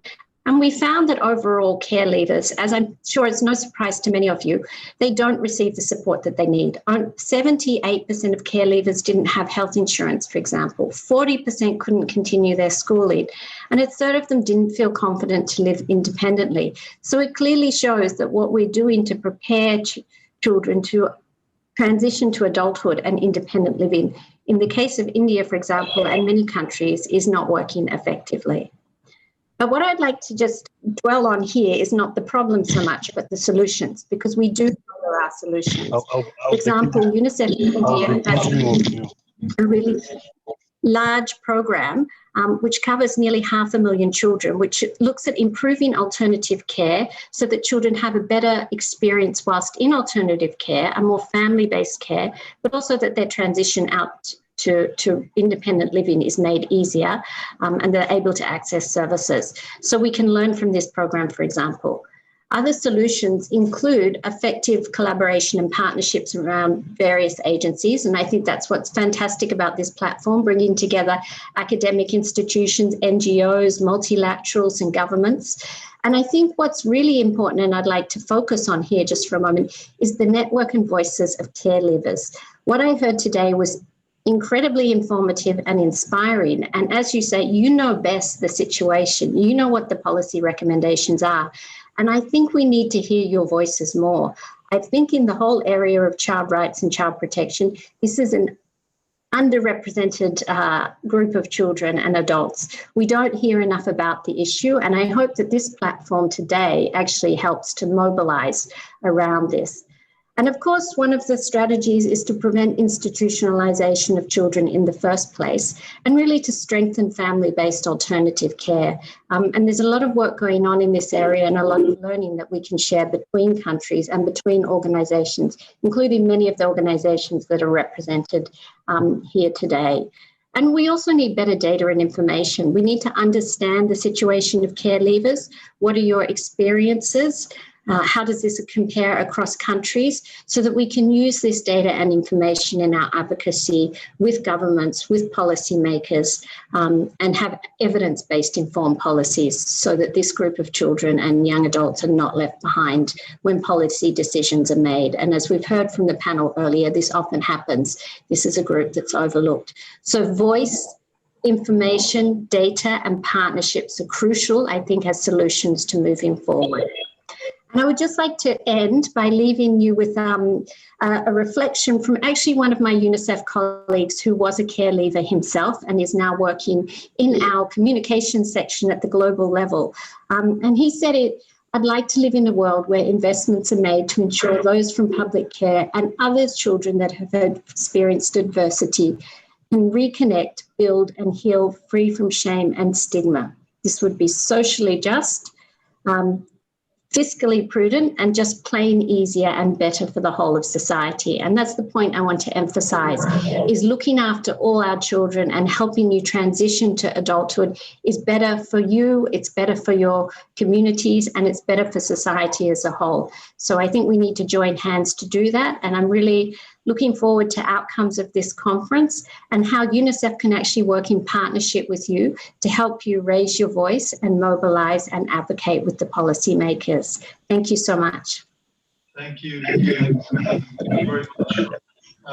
We did go a little over. I'm going to ask the speakers to try, if possible, and I will try as well to keep the time, but we'll hopefully make that time up to the end. So again, thank you, Amanda. Could I introduce Nancy Mcguire? Nancy is Child and Youth Participation Manager with Loomis in the UK. Nancy, could I ask you to take the floor? Thank you. Good morning, how are you? Nancy, you're muted at the moment. Could you unmute? Hi, can you hear me now? Yes, we can hear you now. Good morning. Sorry about that. Hi, thank you very much for inviting me. And I was really disappointed not to make it in March, so it's great that we can all meet up in this format. And I think my presentation is really touching on something that Fabian said about care leavers need to be at the table with policymakers, and you know what you need, and we need to listen more. So I'm here today to talk to you about the UN Day of General Discussion, which will take place next September in Geneva. And Days of General Discussion happen every 2 years, and the Committee on the Rights of the Child meet every 2 years to really unpack one issue of child rights in detail. So this year it will be child rights and alternative care. And it really brings together policymakers at the global and national level, together with academics and NGOs and people with lived experience, to really talk about the issues impacting children in alternative care. We have a really strong emphasis on child and youth participation. So we already have child and youth advisory groups who are leading the discussion on what topics we should discuss on the day, and also how to make the day more engaging for children and young people. So here are just some of the topics that we'll be discussing on the day. So things like how can we prevent family separation, and how can we make the care system meet the needs of children better. And also care leaving will be a big emphasis on the day, and how we can support care leavers better. So how you can get involved. Like I said, we already have our child and youth advisors. but there are other ways you can get involved, lots of other ways. Firstly, you could come to our session tomorrow at 3:20, and it will be led by 4 of the members of the Youth Advisory Group. So you can meet them and find out more about how you could get involved. And also, I'll put in the chat box the form, but next year we will be doing a big research project where we want to hear from as many children in care and care leavers as possible around the world. And we want to hear about your experience and what you think needs to change. So it hasn't started yet, but if you fill out the form with your email address, once that's ready, we'll let you know how you can get involved in that. And also the Committee on the Rights of the Child really want to hear directly from you. So you can make a submission directly to the committee. You can do it as an individual or as a group, as a network of care leavers. And you can do it in the format that you feel comfortable with. So you could make a written submission, or you could make a video, or write a poem. They're really keen to hear from you in the way that you want to speak to them. So what's the point? We don't want it to be just another conference, but what we want is it to be like a real engagement between global policymakers and people with lived experience of the care system. They really want to hear from you. They're really open to listening to what you have to say. And by engaging in the day of general discussion, you have the opportunity to really influence genuine change for children in care and care leavers around the world. So yeah, really exciting opportunity to get more involved, and we'd love to speak to you in our session tomorrow. And thank you very much for inviting me. It's been great. Thank you very much, Nancy. Food for thought there, and look forward to that. That's fantastic, and under time as well, so we're making up time as we go. Can I next introduce Professor Emmanuel Gruber? Good morning, Professor Gruber. Professor Gruber is Professor of Child and Youth Care in the Ulma Academic College in Israel. So can I hand over to you, Professor Gruber? Very welcome, thank you. Thank you very much, Terry. And I'm here not only as a professor in the university, but also as the president of FICE International, that is really happy to support and to be part of this international important gathering.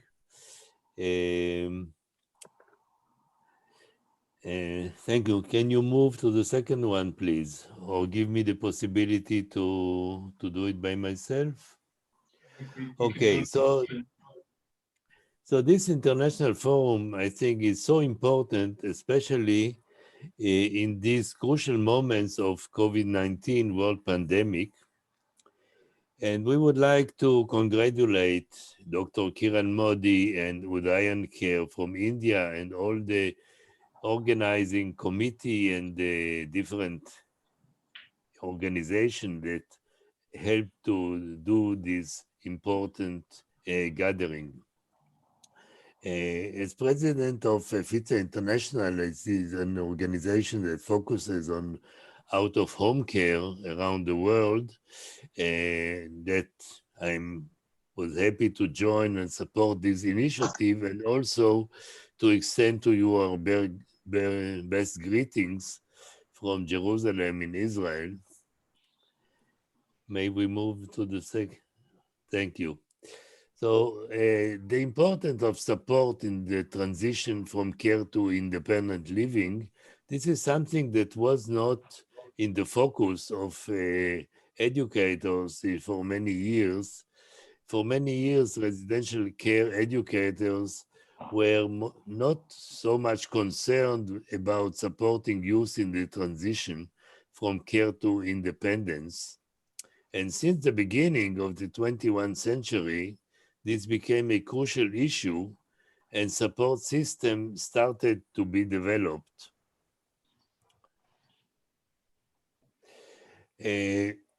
Most important to me is really the creating a safety net for supporting care leavers in the level of housing support, job finding, vocational training, support, emotional support, social relationships, meaningful adults that can be really supportive to caregivers, and a lot of advocating versus authorities in the different countries. And the principles that lie along these activities are that as grown-up people, caregivers have to be strongly involved in all these processes, not like in the care system where the educators are taking all the responsibility. Here on this phase, the caregivers themselves must be the leaders and must be very strongly involved. So that's why we are helping in developing caregivers associations in many countries.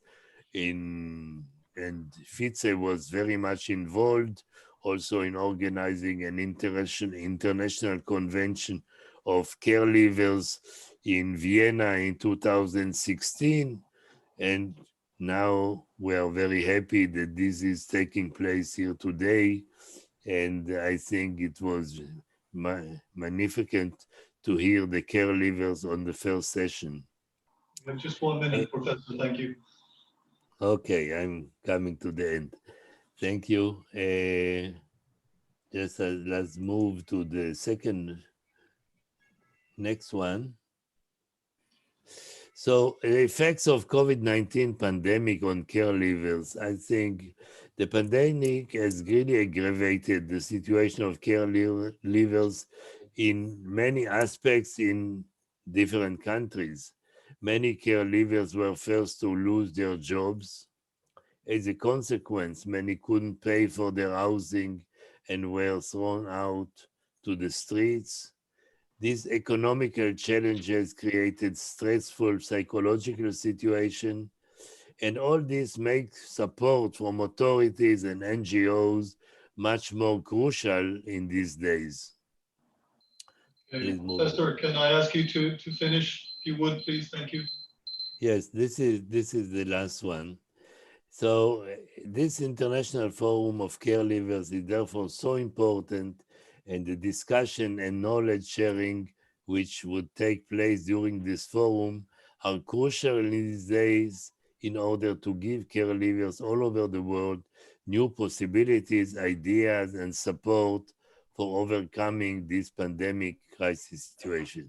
Thank you very much, and have a very successful meeting. Thank you very much, Professor Cooper, Emmanuel, thank you. I'm going to move straight on, if I could, to Mr. Dwarka Suran. Dwarka, I know you've asked for an additional minute, which I will include in this. Thank you very much. Thank you so much. Good morning. Good morning, good afternoon. Development and Generation Unlimited at UNICEF in India. Dwarka, can I hand over to you? Thank you very much. Thanks so much, Terry. It gives me a great pleasure to participate in this panel, and thank you for the organizing team for giving us this great opportunity as well. This is a great step towards collectivizing and nurturing a global community of youth who are able to share, learn, and co-develop best practices towards securing their rights, entitlements, and most importantly, independence. We need to listen to the young people, and they strongly say, nothing about us without us, and the previous sessions were so powerful in this context. In India, there are a large number of children and young people in institutional care. Most of them have faced multiple deprivations, especially with the COVID-19 situation, and are from vulnerable groups. For them, institutionalization was the first resort and not the last. Today, I'll be focusing on young people who are transitioning from childhood to adulthood, from school to work. What are the opportunities and alternatives they have, especially for the aftercare leavers? How do they transition into independent, well-adjusted, and contributing members of society? And how do we, as UNICEF and partners, support and facilitate their journey? Nearly 2 years ago, UNICEF made a huge promise to young people across the world, a brighter future for each of them by 2030. Driven by this mission, UNICEF came together with partners to establish the Generation Unlimited in 2018 at the UN General Assembly to ensure that every young person between the age of 10 to 24 years were in age-appropriate learning, training, and employment by 2030. In India, it was launched as Yuva, a name that was chosen by the young people themselves. It's a national alliance that seeks to partner with various stakeholders, including government, private sector, civil society organization, innovators, UN agencies, World Bank, and especially with young people to co-create holistic solutions for their enhanced and seamless transitions from learning to leadership and socioeconomic empowerment. It represents a step change in education, skilling, and employment for hundreds of millions of young people across the world. Yuva is committed to consolidating and mainstreaming the diverse and intersectional narratives, voices, and participation of all young people across multi-sectoral platforms, policies, and programs, and especially today with the care leavers themselves. I would like to now talk a little bit about the objectives of Generation Unlimited and how we are looking at it. In the initial conceptualization of UI in itself, young people involved in living in institutional care and aftercare leavers were part of the group. Sorry, could I please ask the others to mute themselves? That's good. We just have interference. Could whoever is speaking please mute? Thank you. Thank you. Sorry, no problem. And so we have involved the care leavers in that consultation itself. They spoke of their dreams and aspirations, their concerns and worries for the future, and solutions that they'd like to see that could help them. As we move forward in the operationalization of Yuva, we're ensuring that young people are the guiding force, and we have a young person in the advisory board who's an aftercare leaver. We need everyone on board to gather the evidence and data and build programs and platforms to ensure that all young people, including the care leavers, get their platforms. We have made bold commitments to young people. In India, we are looking at 100 million young women and men to have access to job matching and entrepreneurship opportunities together with private sector. For 200 million people to have skills for productive life and future of work. And for 300 million young people to partner with them as agents of change and leaders. Some initiatives we have begun, and we are in conversations with partners to take it forward, is in terms of, especially for children in institutional care and aftercare leavers, one is the career guidance portal and YouTube career classes that have reached over more than 60 million young people. And we are working with partners to ensure that operationalization of job matching platforms are available for them as well. Additionally, we have looked at a learning management system that helps in the self-paced learning for young people. And we have also signed partnerships with youth networks and government to ensure that young people have access to skills, learning, employment, and leadership opportunities.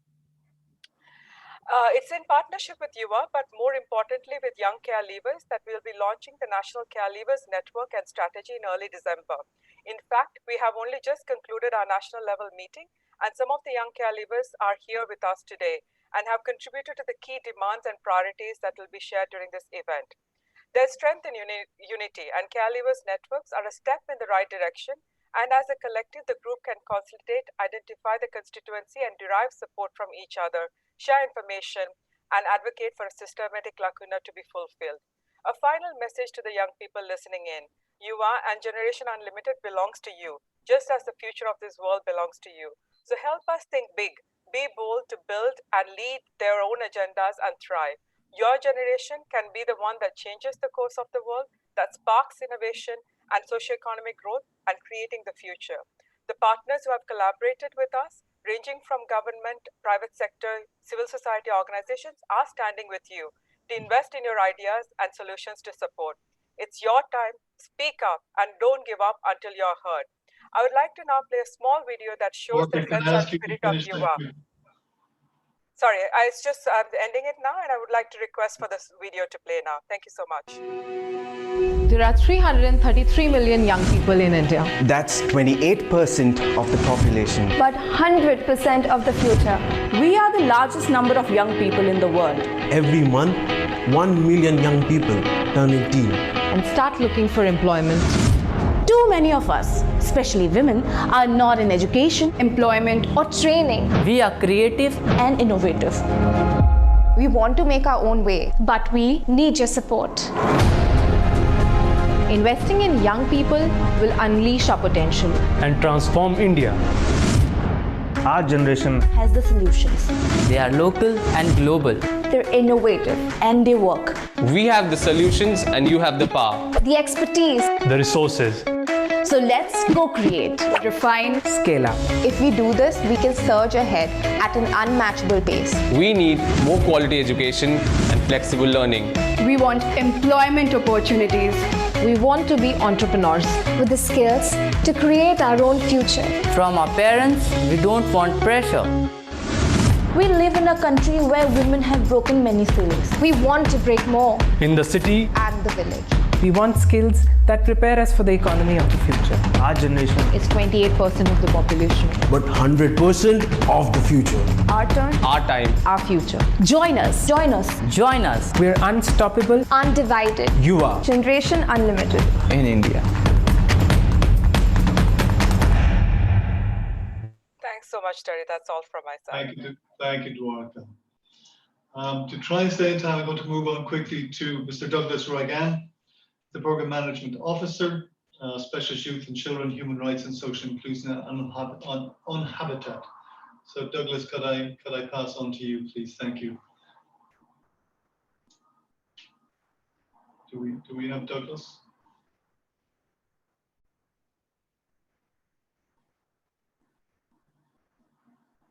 Douglas, are you with us?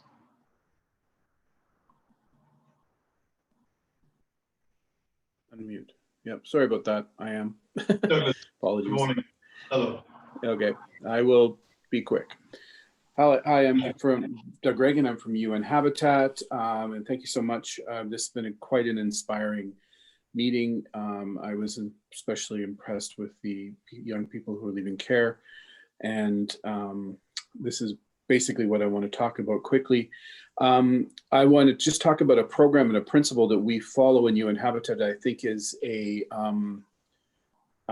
critical to young people, and is recognizing their leadership. We have principles of youth-led development, where youth define their own development goals. They have a safe, generous space. They adult and peer-to-peer mentorship, and they act as role models for other young people. These are principles that go throughout our programs, but we also have them, and we've also taken and support them in other programs. One of that is the Federation of BC Youth and Care Networks. It's in Canada. It's a nonprofit organization that is youth-led and youth-driven. And again, it's young people who are in care and who are leaving care. It's what we're really pushing is, and what really promoting and advancing is young people leading, not solely on their own. And they also work with adults when need to, but we really need to hear young people's voices, as we've heard today. And just in Canada, for example, young people transitioning out of government care, 55% of them are Indigenous young people, 40% of them are homeless after leaving care, and more than 2/3 won't get a high school diploma, and so on. I mean, many of these negative things, but what we find is that when they're coming together, and when they've come together to develop this organization, they've developed a whole range of programs that, again, are youth-led. They engage young people, are peer-to-peer. So we have the Dream Fund, which is funding specific projects and programs that young people themselves have. They have youth retreats. They provide one-to-one peer support. They have power pages, which represent some of the work they do. And they also have holiday care kits, which they're providing now during Christmas time, especially during COVID.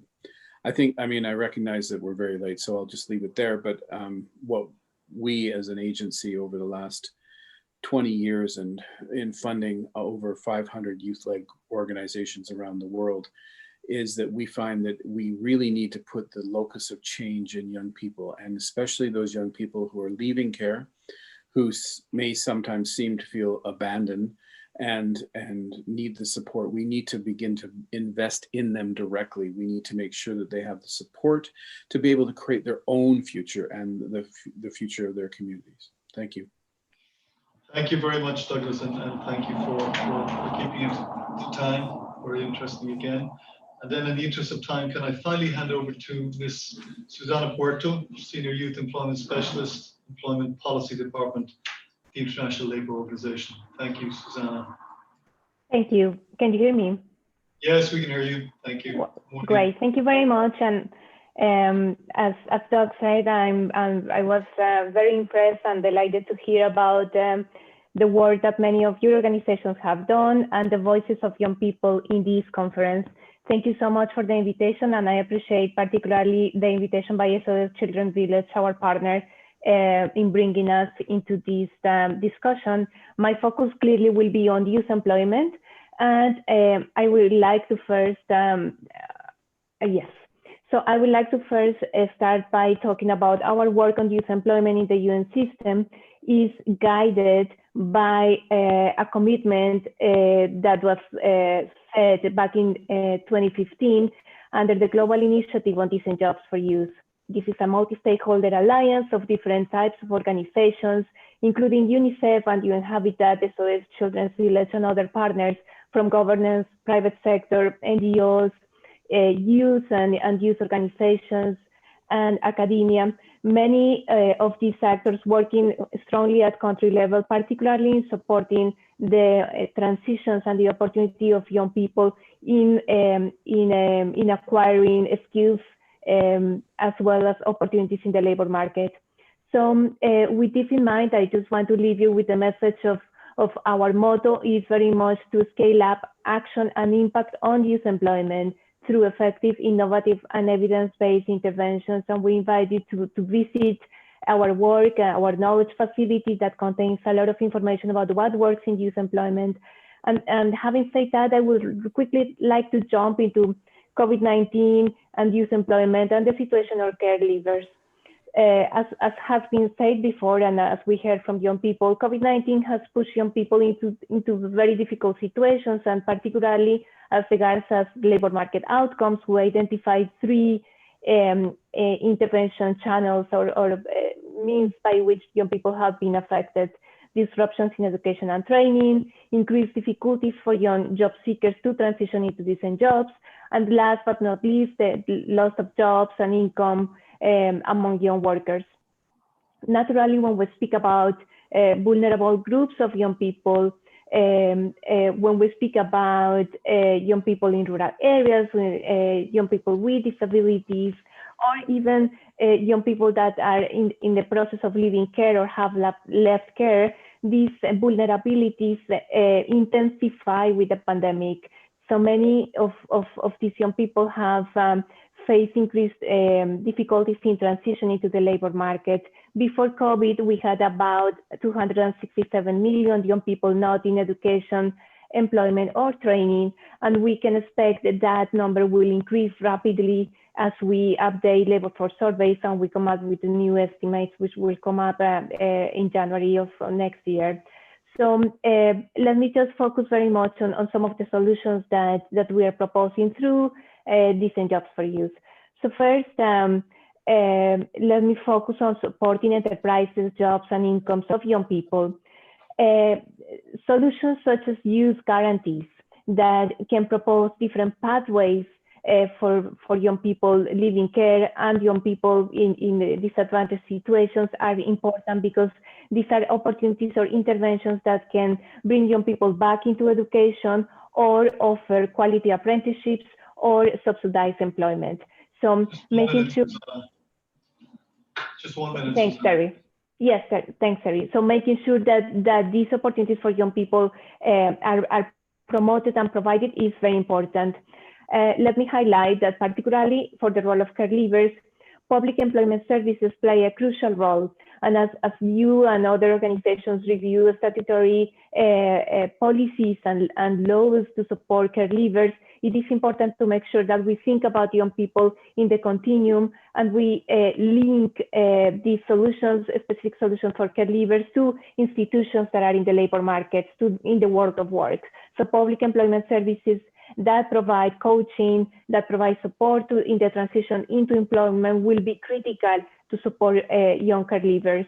And someone already mentioned entrepreneurship. So this is important because many young people in care or that have left care, they are lacking networks and they are lacking savings and different types of capital.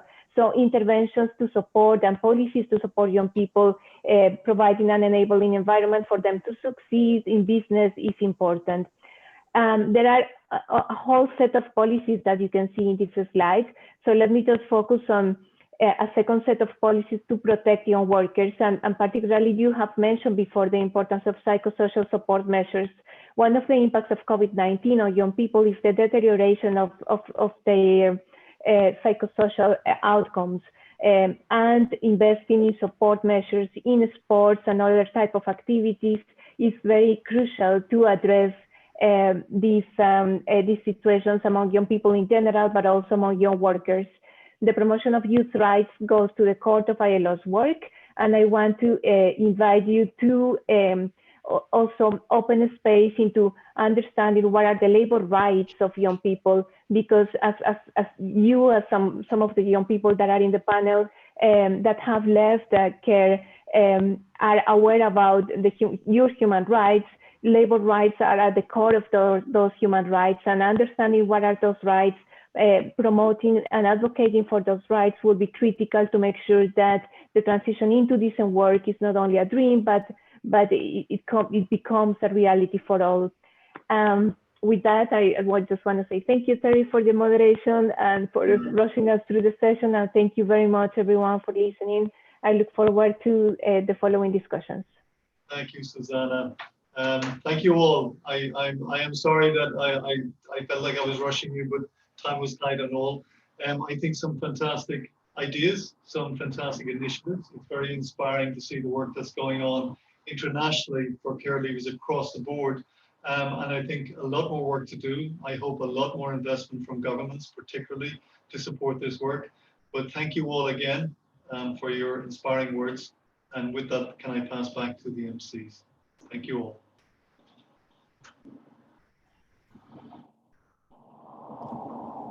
Thank you so much, Mr. Telly, and to all your speakers for keeping time and also for such a promising session for people or the young adults with care experience. Please, just a small reminder, if you have a question, drop it in the question box. And also if you have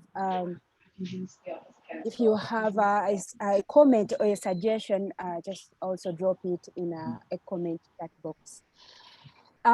We have some exciting news. We have brought you a super interesting booklet prepared by the Care, documenting 10 case studies for caregivers from India. This booklet looks super interesting, and we will launch it now. Vilal, can we launch this booklet now? Thank you.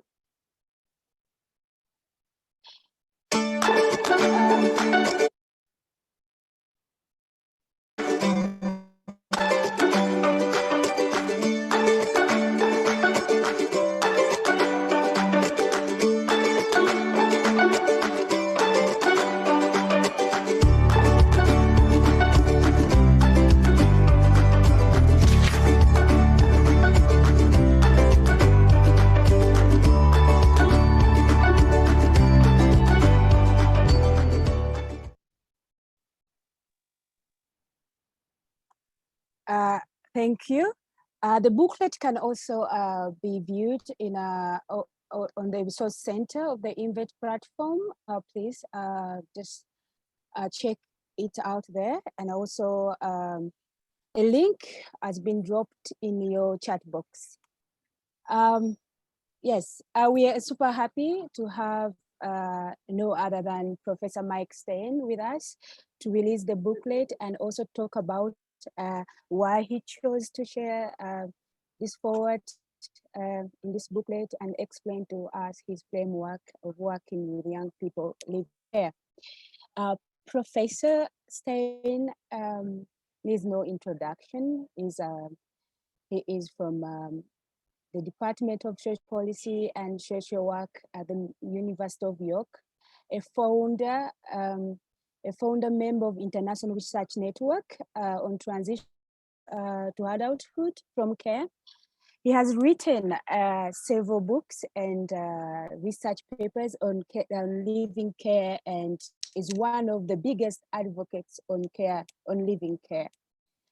Please, Professor Stein, we are very happy to have you here. Professor?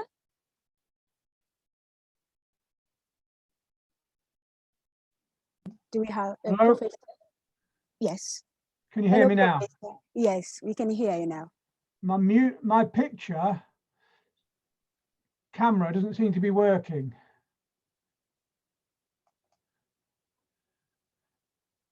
I don't know why. Oh, hold on.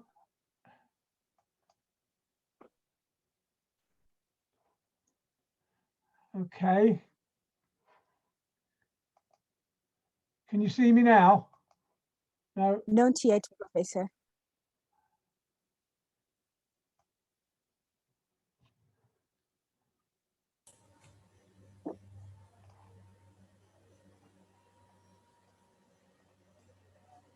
The technical team, is there a way you can help Professor with his camera? Seem to have a problem with the picture. I don't know why.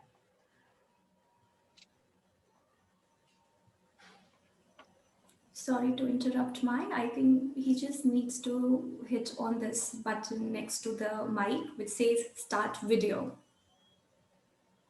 Yeah, it doesn't seem to be, for some reason, it's not working. I don't know It's why. most probably the Zoom settings at your back end, but I think we can continue as of now. We are able to hear you.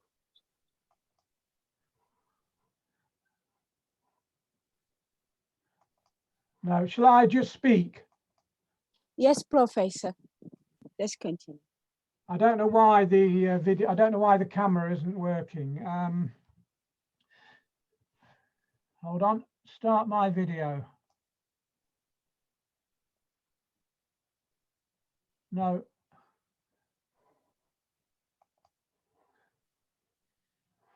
No, I'm sorry about that. I don't know why it's not.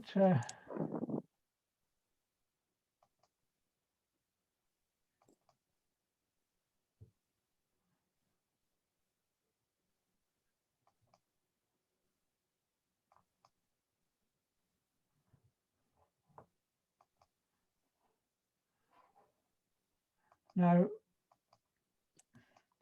Right, I won't waste any time. I will. Can everybody hear me? Yes, we hear you perfectly, Professor. Okay. Yes.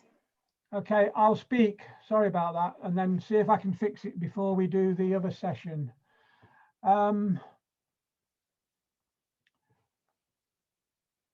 Okay, yeah.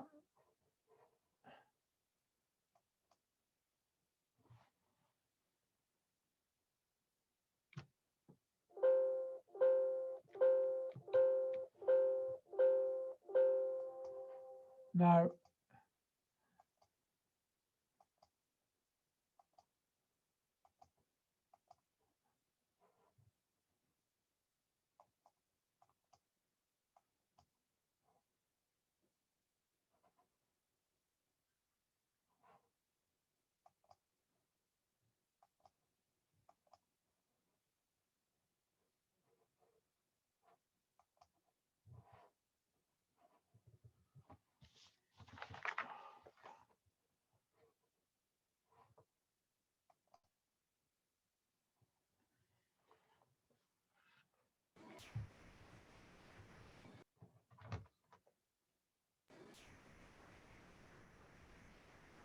Professor, perhaps you can start speaking. It's okay.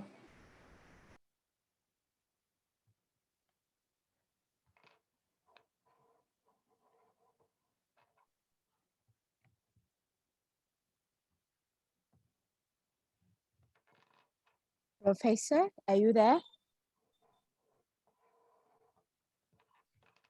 Oh, can you hear me? Yes, we hear you, Professor. I think we will just share a photo. You just share a photo of you with us later. But Hold for on, now, I think we might. Oh, okay. Go on. Hello? Right. Hello.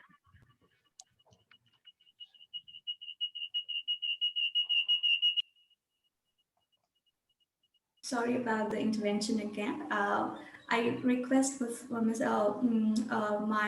to go ahead with Professor.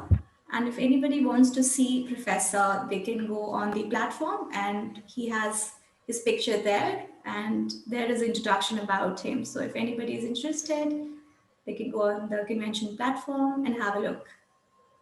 Hello? I would request, yeah, perfect, nice. Oh, it connected for a second, Professor. Connected, yeah, okay. So is sound going as well? Can you hear me? Yes. Yeah. Hello?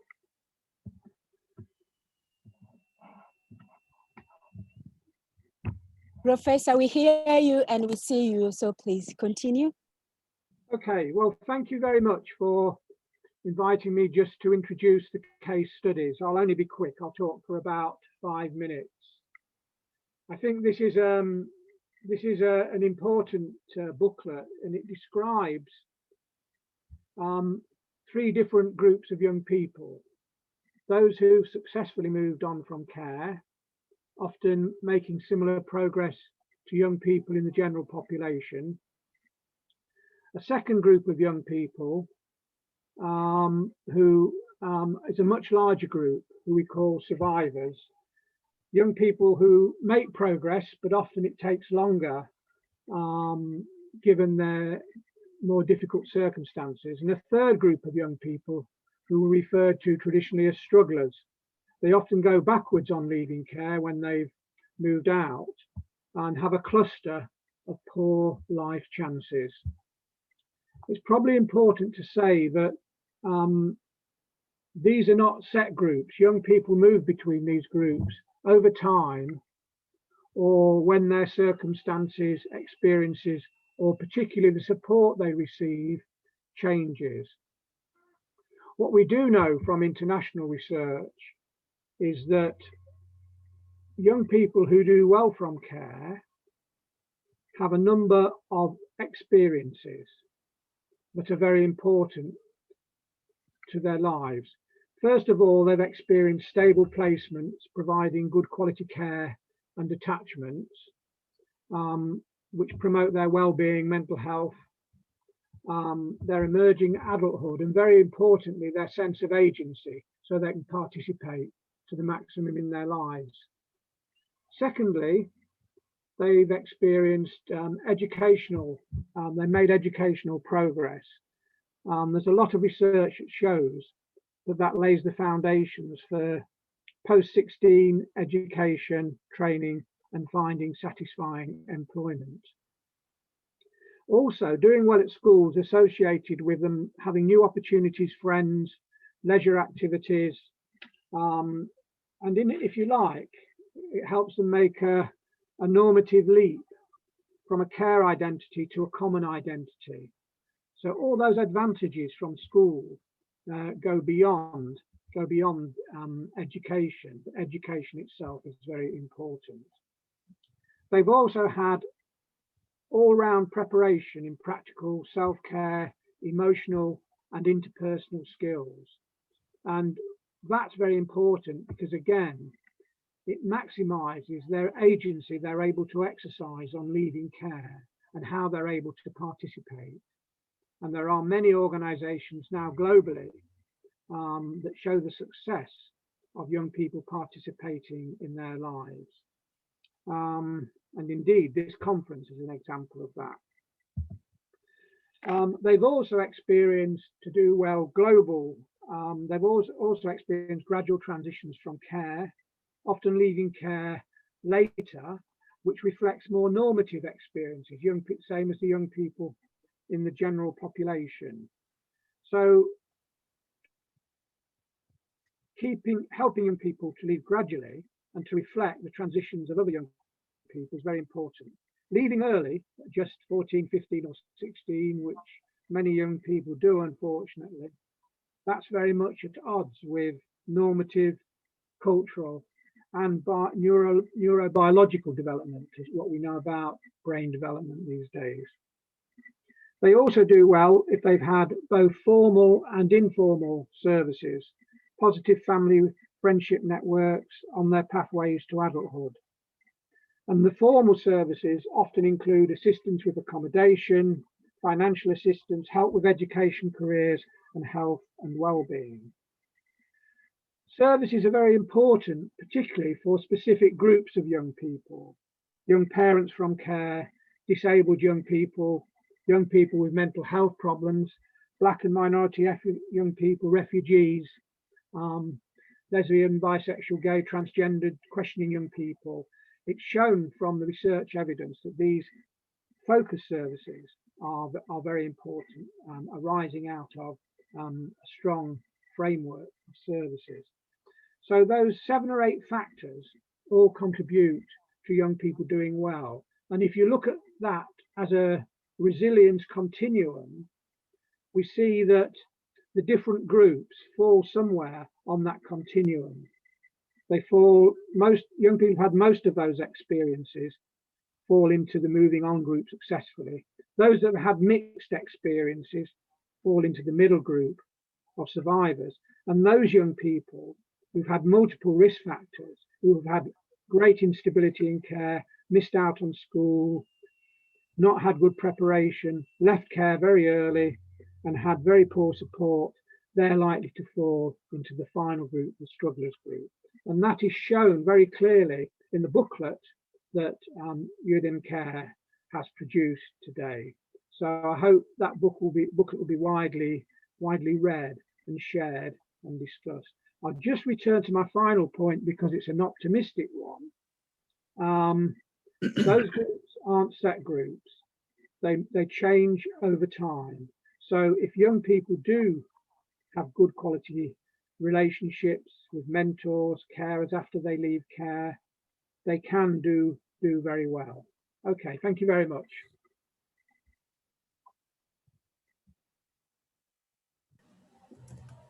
Thank you very much, Professor, for your insight for the booklet.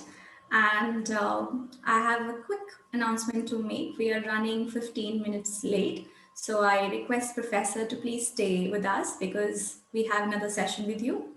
And now is the time for the keynote address. We have Mark Riddle with us. We are happy to share that he is one of us. He is a care leaver. He left local authority care in 1984 in UK and spent years working with a range of organizations to campaign for care leaver support for care leavers.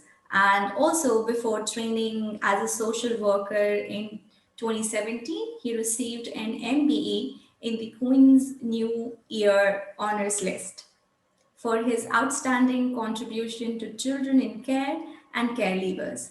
He is the National Implementation Advisor for the care leavers within the Department of Education in the Government of UK. He has written a book called The Conflict Kid, which talks about his time in the care system and subsequent travels around the world, including a chance casting in one of the Sylvester Stallone's Rambo movies. Over to you, Mark. Yeah, thank you very much for that very kind introduction. I hope you can hear me okay. It's an absolute pleasure to talk, obviously, today at an international conference. And, you know, I've been asked to give you a bit of an inspirational speech today, which I'll try and do my best. But in doing that, you know, I have to tell you something about myself. So here's my story. Yes, I grew up in a unique position in the UK. My parents were multimillionaires. I gained 2 degrees from Manchester University and 1 from Oxford. I qualified as a social worker.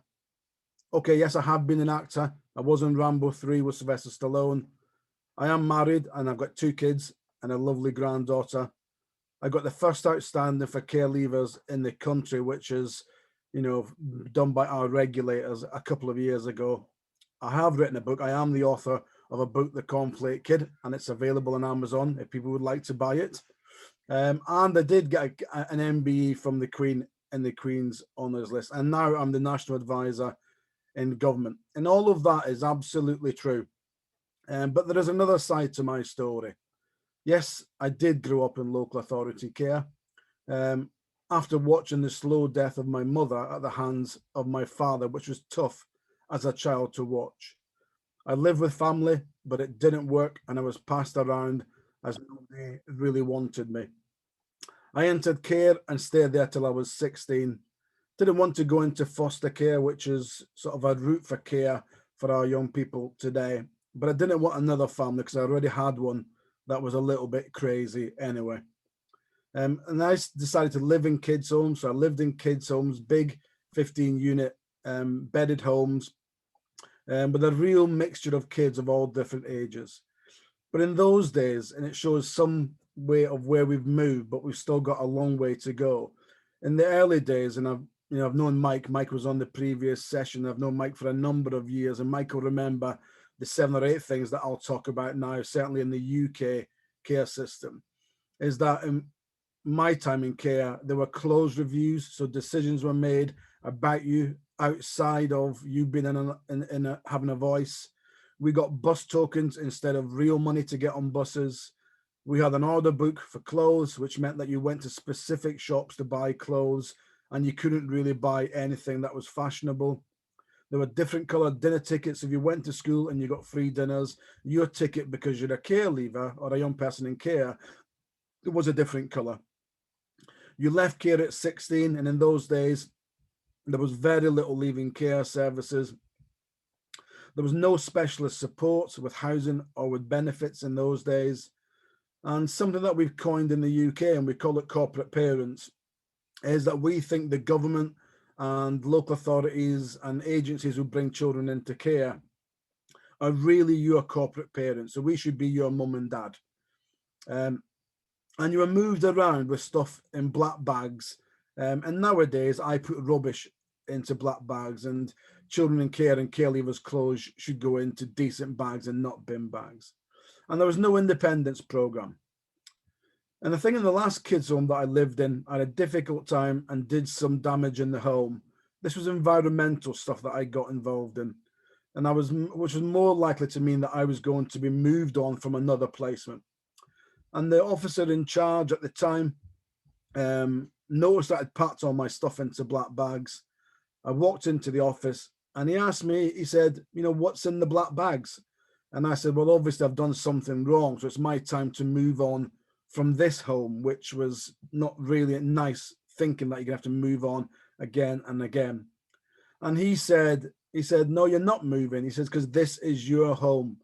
And I suppose I was 15 at the time, and I think that really changed my life in some ways to get me to where I am today. So I started to get involved.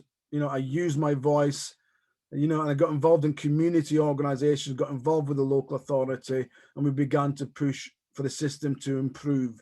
And that was in 1983. So it shows you how long I've been around in the system. And in those days, when you left care, at 16, it wasn't easy, and it's not easy today when young people start to move towards transitioning from care to independence. And I was on supplementary benefit in those days, which was a benefit allowance that you get, which is £29.50. Nowadays it's £59.80, which is still not an awful lot of money. But I took a lot out of my care experience, and the qualities that I took from my care experience are the stuff that I've taken into the job that I've got and every other job that I've done as a social worker. And a couple of those things are empathy. I had a good understanding of what it's like to have a care experience and to go through it. I was a bit of a leader. I took on some leadership qualities. I was able to resolve conflict fairly easily because I knew what conflict looked like when I lived at home and when I was talking to young people coming through the system. I could negotiate better things to happen. So we moved away from buying stuff on the order book to buying stuff in more fashionable shops. And I was resilient. When things came along, people used to say, God, you're so resilient about how you do stuff. Why is that? Well, it's because I grew up in local authority care. So that was just a couple of things that I've taken away from obviously experience. And one key thing that I've always done, and that's to tell my story. We have to tell stories, and I chose to do that. And it's not for everybody. Not everybody chooses to do that. But I chose to share the rest of my life with young people and professionals. And I do so because of a chance meeting with Sylvester Stallone many years ago on the set of Rambo 3, probably around about 1987. And at the time I was traveling through Europe. I was in Israel, in the seaside town of Eilat. And I met a guy who said he was a casting agent, and I wasn't sure what a casting agent was. And he said his job was to find actors, to find people to work on films. And he asked if I'd be interested in being an extra on Rambo 3. Now, at that point, I thought he was probably, I think he probably maybe had too many pints to drink, and maybe thought he wasn't that genuine, but he was. And I ended up in the Sinai Desert the following morning at 5 o'clock. I thought I'd been sold to some Bedouin or someone in the desert for a couple of camels, but rightly so. I was on my way to the set of Rambo 3. I dressed up as a Russian commando Spetsnaz soldier. I was given an AK-47 submachine gun. And my job was then to sort of basically stand in a line of people and to try and see if I got picked by Sylvester Stallone and the director, Alec McDonald. And Sylvester Stallone turned up about 10 minutes later. He jumped out of a Hummer with his director and his assistant director. He walked amongst us for a couple of minutes. And if you got a tap on the shoulder, it meant that you were going to be one of the extras working for the next 6 weeks. And I got a tap on the shoulder. And I'm not sure why I got a tap on the shoulder, but I did, and I ended up having a great opportunity. And after a couple of weeks of filming, I was sat at a table not far from where Sylvester Stallone was sat with his bodyguards. And I heard them say, "Has anybody got a story to tell?" And, nobody said anything because I think everybody's a little bit shy because it's Sylvester Stallone.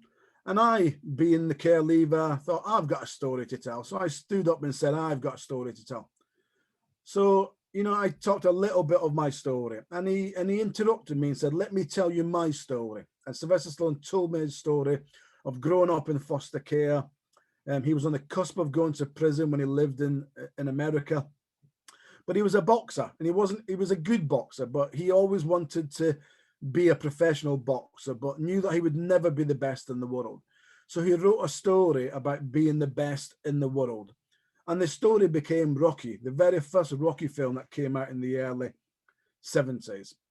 And his story was that he'd gone from New York to Los Angeles on the bus, jumped on the bus, didn't have any money to go on the bus across America, and ended up in Los Angeles. And, he went to 4 or 5 picture houses who were all interested in the story. And he said, "I'm only going to sell my story of my experience of growing up as a child in foster care and leaving care, essentially. I'm looking at being a boxer." And his story was about Rocky. He said, "I will only sell my story if I get to be Rocky Balboa."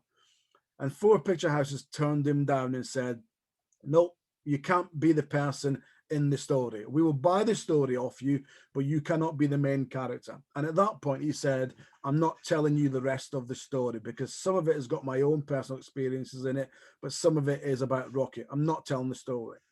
And he left it and left it and left it. And eventually got a film house who came along and said, "We will produce the film and we won't give you any money for the story, but whatever money we do make, you get 25% of the money that we make, and you get to be Rocky Balboa." And at that point, he said, "I will tell my story. I want to tell my story because it's got personal stuff." Now, he did say to me, "Do you know how much money I've made from telling my story?" And he's made over $1 billion in relation to just the Rocky film. So I took that story, I ran home as quickly as I could, ran all the way back to the UK and started to write my book, obviously The Cornflake Kid. And that's why, I wrote it, I self-published, I put my own money into it, and it still sells a bit on Amazon now, and I would advise people to have a look at it. It tells a great story of growing up in adversity, and the end is quite a nice ending to it. So back to my bit, and telling the story is really, really important. Okay, so where are we today? I'm glad to report that most of what I mentioned above about the care system has gone in the UK, and we are in a very exciting time. And I'm not saying that we've got it absolutely perfect, because we haven't, and we've got to work stronger with government, which is my job in government, to work with ministers and with our Prime Minister, and obviously to work with local authorities, charities, and other delivery partners to get this absolutely right. And we've done a few things that I wanted just to mention. We've got some new legislation in place. So we put legislation in place to strengthen that corporate parenting approach. We want local authorities to be mum and dad. So in anything that we do in local authorities and in national government, we will say the test is that a good enough offer for your own children? And if it's not a good enough offer, then why do we do it? So why do we make our young people who are 16 and 17 and 18, why do we make them homeless? Why do we make it very difficult for them to get through the education system? Why do we sanction them if they don't conform to a benefit system that doesn't always meet their needs? So we want people, national and local level, to begin to use that test. If we're not doing it, then we should change it, because it has to be better for our children. So that corporate parenting duties that come into place were absolutely crucial.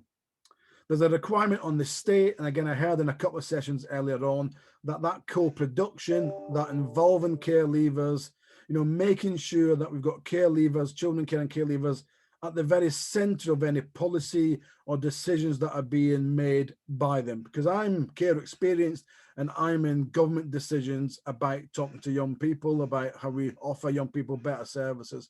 But I also talk to young people. So there's a local authority to the requirement to develop something that's called the local offer. And it's basically a set of rights and entitlements. So every care leaver who wakens up in this country, in the United Kingdom, waking up, and they'll be able to put their hands on their local offer and to see what the offer is from the local authority to support them during their difficult time leaving care. And then the third bit is that we've extended all support to care leavers up to 25. Which is probably sort of the right thing to do, that we shouldn't have cliff edges at 18 or at 21. We have to make sure that we support our care leavers all the way up to 25. And then the final bit, just to say, is that we want to try and work with different sectors, different delivery partners, charities, with the voluntary sector, because an offer from those organizations can also be an offer to care leavers. So we've got something in the UK that we've called the Care Leaver Covenant. It's run by an organisation separate from government, although it's managed from a procurement point within government. So they are looking at a range of opportunities from businesses, to try and get employment, to try and get opportunities for apprenticeships or work experience. We're looking at a whole state offer to care leavers. So we've got 12 government departments at the moment working very hard to fine-tune policy and to make sure that in government that we offer the favoured approach to our care leavers, because some of the policies we've written are just slightly adverse to care leavers and their experience. And the final bit before, the final points that I make, I think I like the idea of us developing a care leaver covenant across, maybe many countries, because there are big companies out there who I think can give a bit more to care leavers. So for example, we could have a conversation with, say, Virgin Media, which is one of the biggest IT companies in the world. Why don't we have a conversation with those about them offering care leavers either a device of some time, so maybe a mobile phone, but more importantly, why don't we offer care leavers free broadband? Because broadband shouldn't be seen as being a luxury in a modern society. And, we're all on Teams today from an international perspective, but I hear care leavers saying to me that they can't afford it. It's either you have to buy a broadband package or you can't eat for 2 or 3 days. And that's just something that care leavers shouldn't have to make a choice of. So we're working very hard with big companies like Virgin Media and other companies to get a better offer. So I'm hoping that what I've shared today is that I'm hugely proud of what we've achieved. I think there's many stuff that we can do in the UK and take that to European countries. I don't think we're ahead of the game in some sense. I think we're beginning to level out a little bit from where we think we should have been maybe many years ago. But we still get stories of young people being failed, who are leaving school with very little education. You know, I've got care leavers who are leaving school, you know, who are unable to read and write at the point where they can apply for jobs. So a really, really interesting time for care leavers. And, you know, if there's only one message, and again, that you take from today, and we could ask governments to invest in more money into care leavers, and that may be tough, and we should always push for governments to be a little bit more favorable. But I think in essence, it's about hearts and minds. You know, if we can change people's minds and we can get to people's hearts, and the only way we get to that is by getting care leavers to talk to other care leavers from a peer point of view, but also to get involved with politicians and to get involved with senior officials, because the stories are really powerful. And for the care leavers who will take a message away today, in any meeting that you go into, just ask them, would you do that to your own children? So that's my final point. And I wish you well for the conference. I'll stay on for as much as I can over the next couple of days, but I'm hoping that that's given you a little bit of an insight of what we're trying to do in the UK. Thank you very much.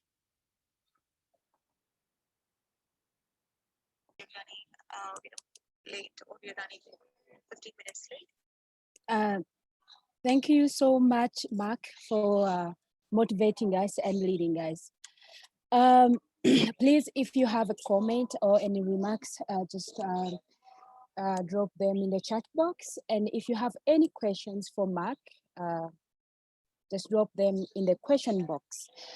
We were supposed to have a break, but because we are 15 minutes late, we are just going to continue. And in this we have, it's full of experts and professionals working on the subject of living care. May I request Professor Mike Stein to take over and to take over this session? Yeah, this is our last session for today. So please, Professor Mark, please.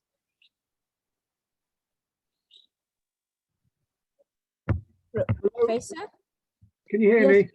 Yes, Professor, can hear you. We're happy to have you back, please. Can you take on this session?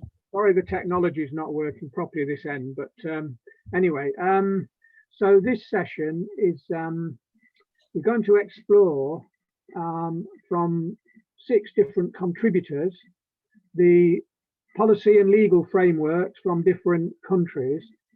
And one of the main focuses will be for the different contributors to identify the care leavers' contribution. The last point that Mark was talking about, how are young people from care involved in policy development. So the order on the program, I think the first person to speak on the program is Yasmin. And each speaker will introduce themselves and talk then for a maximum of 5 minutes. Okay, Yasmin, if you could start, please. Hello, everyone. Good morning, good evening, and good afternoon. My name is Yasmin Al-Hagri, and I'm a member at Wataniya Society for the Development of Orphanages. I'm the Deputy Executive Director, and I have passion towards children without parental care, children and youth without parental care since I was at university. I always felt that it's a duty and I owe them a lot. And I believed in them because they inspired me a lot. Wataniya is not an orphanage. We are an NGO registered under the Ministry of Social Solidarity since 2008. Our aim is to unify and standardize the alternative care aspects to ensure equal opportunity, a future of equal opportunity for children and youth without parental care.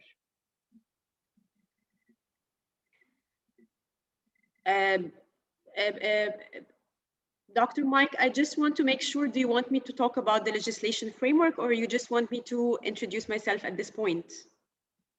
Yeah, just introduce yourself in just very briefly, and then talk about the legislation framework. Just a minute to introduce yourself. Okay. Okay. Regarding the legislation framework in Egypt, when we started in 2008, the latest executive regulation related to institutional homes for children and youth without parental care was issued in 1977. The regulations were only focused on the financial and administrative aspects. Care leavers were only mentioned once in the child law, in the Egyptian child law, which was issued in 1996 and amended in 2008. The article states that the child may remain in institution if he is enrolled in higher education until graduation, provided that circumstances that led to his admission in the social care institution are still standing and the child has successfully passed his educational stage. Our main goal at that time was to develop and mandate national quality standards by the Ministry of Social Solidarity to ensure quality care for children without parental care and ensure their social integration.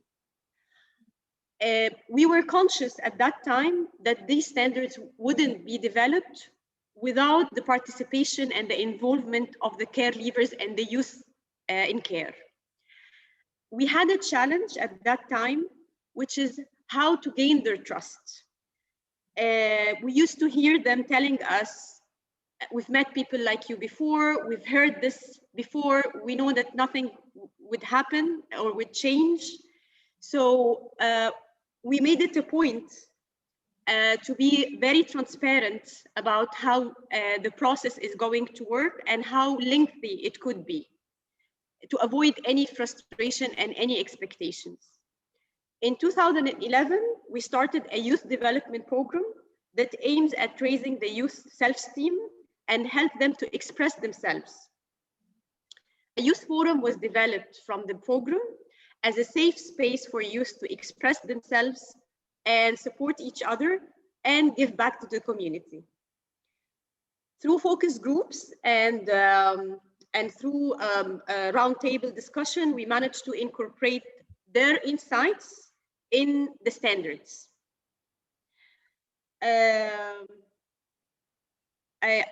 Okay.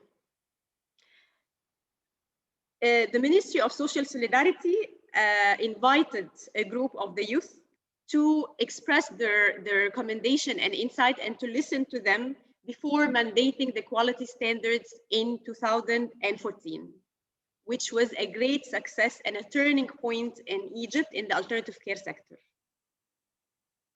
In 2019, we started another journey. Your last minute. Okay. We launched in 2019 in partnership with the Ministry of Social Solidarity and Roses Foundation, a 5-year program called Care Leavers Independence. One component of this program was to work on the legislation framework because we believe that the standards in itself is not enough. Currently, we are working together with the Ministry of Social Solidarity on reviewing the child law and developing a unified law for alternative care to include in it all kinds of alternative care, including aftercare. Last thing I want to say that maybe right now, Wataniya is more confident and more optimistic than before because there are leaders among the care leavers who are able to lead the coming phase. Thank you very much. Okay, thank you very much. Very interesting indeed. Joseph McDowell from Create. Next. It looks like they've the host has turned off my video. So don't worry about it. You're not the first person to happen to. So I will only be speaking. I'm the executive director at the Create Foundation in Australia. And Create is the peak body, an independent organisation that represents the voices of children and young people in out-of-home care. And since about 2000, oh, the host asked me to start the video. Good. Ah, there you go. Since about 2008, we've been writing reports on leaving care in Australia. And I'm very pleased to say that as of December, we will have another one that we have just produced. In Australia, it's an interesting situation because it's a federated system. So we have 8 separate jurisdictions that have joined together to make the nation of Australia. And each of those jurisdictions has its own legislation and policy framework. And that obviously would lead to a little bit of variety and inconsistency. And it's back in 2011, the Rudd government set up the national framework for protecting Australia's children. And within that, they set up a set of national standards for out-of-home care because they realized that there was so much variability that it was going to be difficult to expect that each child in Australia and wherever they lived would have the same rights and could receive the same support. So we've been struggling since then to try to get some consistency. When they set up the national standards, for example, there were 2 things that we advocated for, that they begin planning for leaving care at 15 and that we continue support for young people to 25. The only agreement we could get across the states and territories was that they would or should start planning at 15. We could not get the support to 25. Some went to 19, 21, 24. At that stage, 5 states did say 25, but it wasn't enough to swing the others. So we've got this situation where the states are really there. They set up the rules and regulations. The Commonwealth has very little input. It controls a program called TILA, the Transition to Independent Living Allowance, where they provide $1,500 for the young people leaving care. But that is so complex to access that young people have to have a caseworker who will do all the negotiations and lodge the submissions on their behalf. And if you don't have a caseworker, then you've got big problems. And we found in our research that only about 40% of young people leaving care know about their leaving care plan and have caseworkers who could act on their behalf.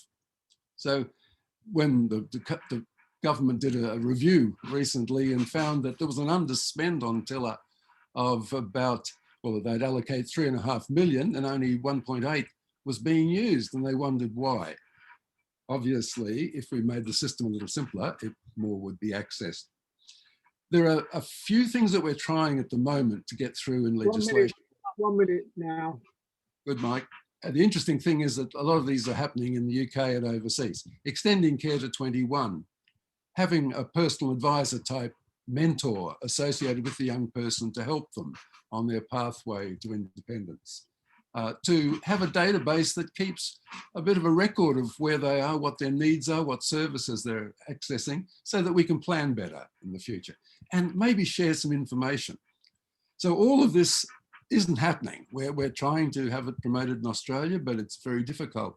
And I suppose I was a bit inspired by Mark's comment where we need to get to the hearts of people. I think that's the only thing we're going to be able to achieve through an organisation like this, and all coming together to listen to the voices of young people, is to start to tell the stories so that the general public become more aware and exert pressure on the parliamentarians so that we actually have decision makers who are concerned for the reasons that they mostly concerned about getting votes. And that way we can put some pressure on to affect some change. That's great. Thank you very much. That's lovely. Mark Riley now, please. Are you there, Mark? I am. Can you hear me okay? Yeah, lovely. Okay, great. All right. Okay. Thank you, everyone. This has really been excellent so far. Well done to everyone involved. I'm going to try and stay within my 5 minutes and be brief. My name is Mark Riley. I'm based in Uganda. I spend most of my time working for Hope and Homes for Children. I've been in Uganda for 11 years nearly, and I've also done a lot of work in Uganda on care reform with the Ugandan government and civil society organizations. The one thing that I realized very early on in my time in Uganda is that when we started to close institutions, and once we started to talk about deinstitutionalization and change in the care systems, those young people who were exiting care, either because they came to 18 or because we were closing institutions which were incredibly damaging for them, we realized that there wasn't support mechanisms for these young people leaving care. So taking our lead from the Kenyan Society of Care Leavers, who I have to give a big shout out to, being in the region in Kenya, we started a small program here in Uganda for care leavers. And I just wanted to briefly touch on some of those things that we've done. Initially, we started it to do some research so that the care leavers could tell us about their experiences of growing up in care. And we can post the links to that research, which has really helped to advocate for their rights and changes to the system. But of course, when we started the network, and it's run by care leavers, Mai is on the call, and Mai actually coordinates that with very, very little input from myself now, which I'm very pleased about. They support each other. They've created WhatsApp groups. They provide some counseling to each other. We also encourage them to actually actively participate in some of their local district systems. So we actively, train them and mentor them to be able to, input into some of the local activities that are taking place in their district with the probation officers, the government social workers, and others, and fully participate in those things.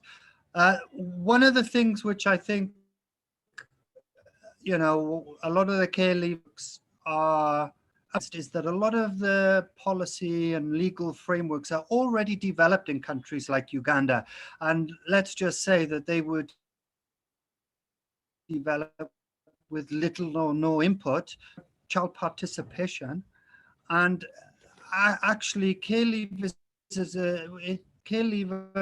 a great way. Networks of care leavers is a great way to ensure that these young adults are actively participating in the legal and policy care reforms in the countries in which they are living. And when we talk about child participation, we shouldn't just, a lot of us talk about it, but it's not about getting young people to sing and dance and to perform and tokenism. It's some real meaty discussions where they share their experiences. I'll give you an example in Uganda where the Care Leavers Network are actively involved at the request of government in helping to rewrite the Children's Act, to rewrite the Alternative Care Framework, which is now being reviewed because it's been in position for about 8 years and is being updated. So they are active participants in that process. The other thing that I would say, and I think this is a really important point. Sure. This is a really important point. We've been working with Ugandan care leavers to develop a life skills program, a mentorship program, something that we can deploy in communities and have mentors in communities of young people. It extends outside of those people who've experienced living in care.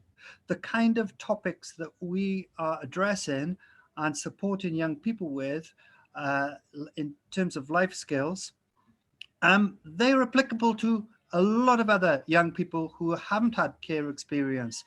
Maybe they've had some disrupted development in their communities and they've lived, in a very disruptive situation. but the life skills is absolutely appropriate for those. So what I would say to care leavers networks is that your experience and your more than just care leavers and those young people experience care. It's actually appropriate to the wider society of children and young adults who've actually, you know, suffered some kind of disruption in their upbringing. So I think care leavers can be an entry point for a lot of this work, but I don't think it just stops at care leavers. I think care leavers can be a great entry point and a route to access a lot of other vulnerable young people that need support in our communities. Okay. So there you go. Thank you very much. Thank you very much indeed. Now we have Tanja from Germany. Are you with us, Tanja? That's me. That's me. Hello, can you hear me? It's like, Lovely, we can can hear you? you and hear you. Okay, it's like this whole Zooms thing is like a modern seance. It's like hello, are you with me? Can you hear me? But yeah, I can see myself. I can see myself talking, and the frame is surrounded with a yellow frame, so I think I'm visible and audible. My name is Tanya. I have been in the first session where I already shared that I joined the conference from a triple perspective as a caregiver myself, as a social worker. So I work with kids in care, and I did a research project with people in care around the topic of the experience of violence of young people in care, which is nothing I want to talk about now, but I did a little video for a pre-event, if that is somewhere. You can watch it later. The project is called Alternative Care Future. What I want to focus on is numbers and language. And we have talked about the magical number of 18, which is also in Germany, the age where the responsibility of young people in care changes from being a child to being a young adult, not really an adult, but an adult nevertheless. And I was in a care leaver project for 3 years. Unfortunately, the funding was cut after 3 years. And in that time, there was in Germany a care leaver conference, and Wolfgang Schröer, who's also present, brought up a few numbers that stuck with me in comparison to this 18, where in the peer comparison, the age where young people move out of their homes in Germany is 25. That's the average age. So young people in care are supposed to move out of care when they're 18. So in addition to all the pressure they already have, they are supposed to be more ready for life than their peers, like seven years earlier. And another number that stuck with me was the number 20, which is when most of young people start an education or a paid education, which is also 2 years older than young people in care. And this is something that we try to bring to policymakers' attention, that 18 is way too young to move out of the care system, and that there is no room for failure. But another number that is not talked about much is the number 16. And 16 is the age where a lot of people, young people in care who are not in foster families, the system is slightly different there, are pushed to move from residential care into independent living, which means for them that there is a discontinuation of the connection and relationships that they have with their carers. and also with their care siblings that they lived with. And so young people in care are kind of moved to the cheaper option because independent living is cheaper than residential care. A person at this care leaver conference that I talked about said, like, a young man in care, that why is it not enough that I say I really love my caretakers, that I can stay with them for a bit longer? Why do I have to move into independent living at the age of 16? And I think that was quite a powerful statement, which brings me to language. And there's going to be a change in legislation.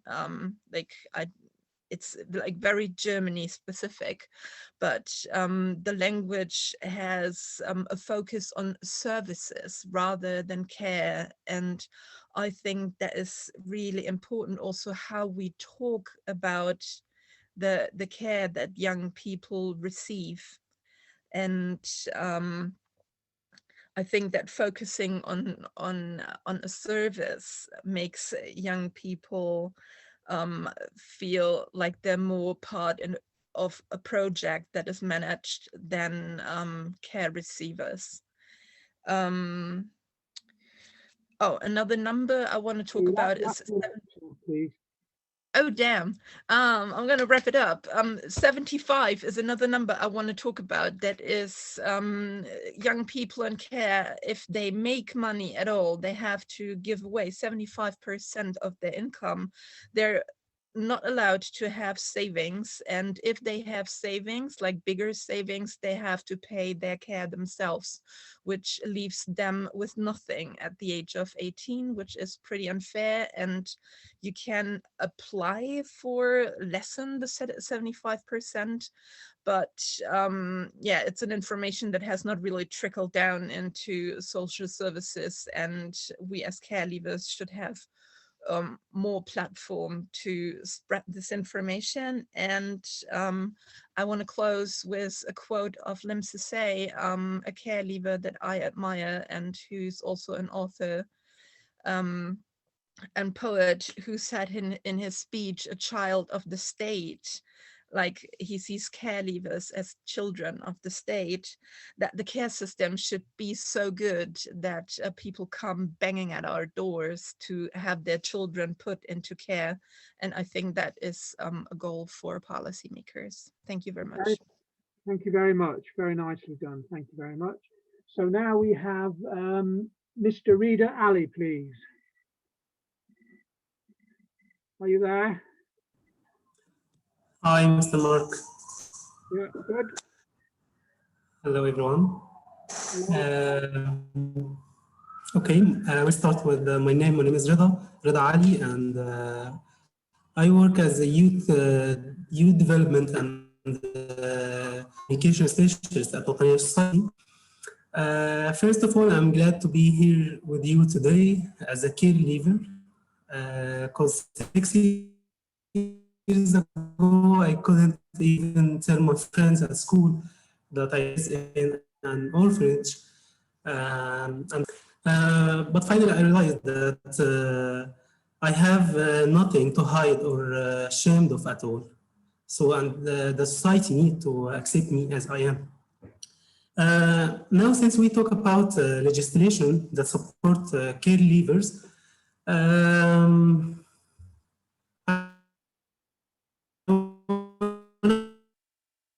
talk about tertiary education. For a good job, you need to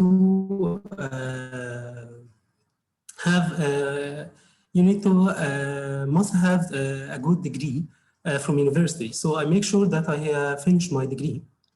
During this stage, I had to leave my orphanage with another young people from same orphanage, without any kind of preparation for to take care of myself or know a lot of stuff about about life and these financial matters, I need to take care about it. So fortunately, my orphanage provide housing for rent, and they provide my apartment for rent for the 6 first months only. So I need to take care about 8 after it, and basic needs and food and financial matters. So I need to looking for work. I need and to provide my needs while studying. So that make a lot of pressure, psychological pressure on me, and affected on my grades. And there's another of my brothers. They can't complete their degree, and unfortunately, they did not complete their degree and just try to provide their basic needs. Legislation in Egypt states that government should provide a financial support for caregivers, for care without parental children without parental care. So they need. So I suggest to include the caregivers for this and link it with the inflation. Also, I believe the preparation programs need to start it from early age for aftercare and continue for these caregivers until they reach the civil independence phase. Finally, I want to conclude with my health insurance challenges, and this. The issue is we don't have the luxury to be as sick because we know we can't afford the medical care cost, and we know there is no one to take care of us. And specifically, this in this premises COVID-19, we have a lot of fear and from. So we need to make sure that legislation need to provide this for every caregivers. So thank you, Mark. Okay, thank you very much for sharing those experiences with us. Our final contribution is from Ian Anand. Ian, are you there? Yes, I'm here. Can everyone hear me okay? Yeah, we can. Great. Yeah. Well, it's very nice to see everyone. I'm just going to take a couple moments to talk about what the actual policy of aftercare is within South Asia. So in Afghanistan, Maldives, Nepal, and Pakistan, we don't have any major policy about aftercare. In Bhutan and Bangladesh, there are children's acts.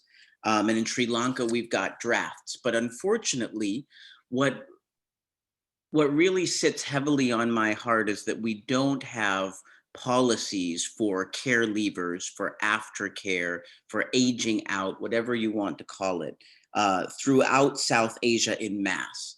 In India, we've got aftercare mentioned in the Juvenile Justice Act, as well as the Integrated Child Protection Scheme and the model juvenile justice rules.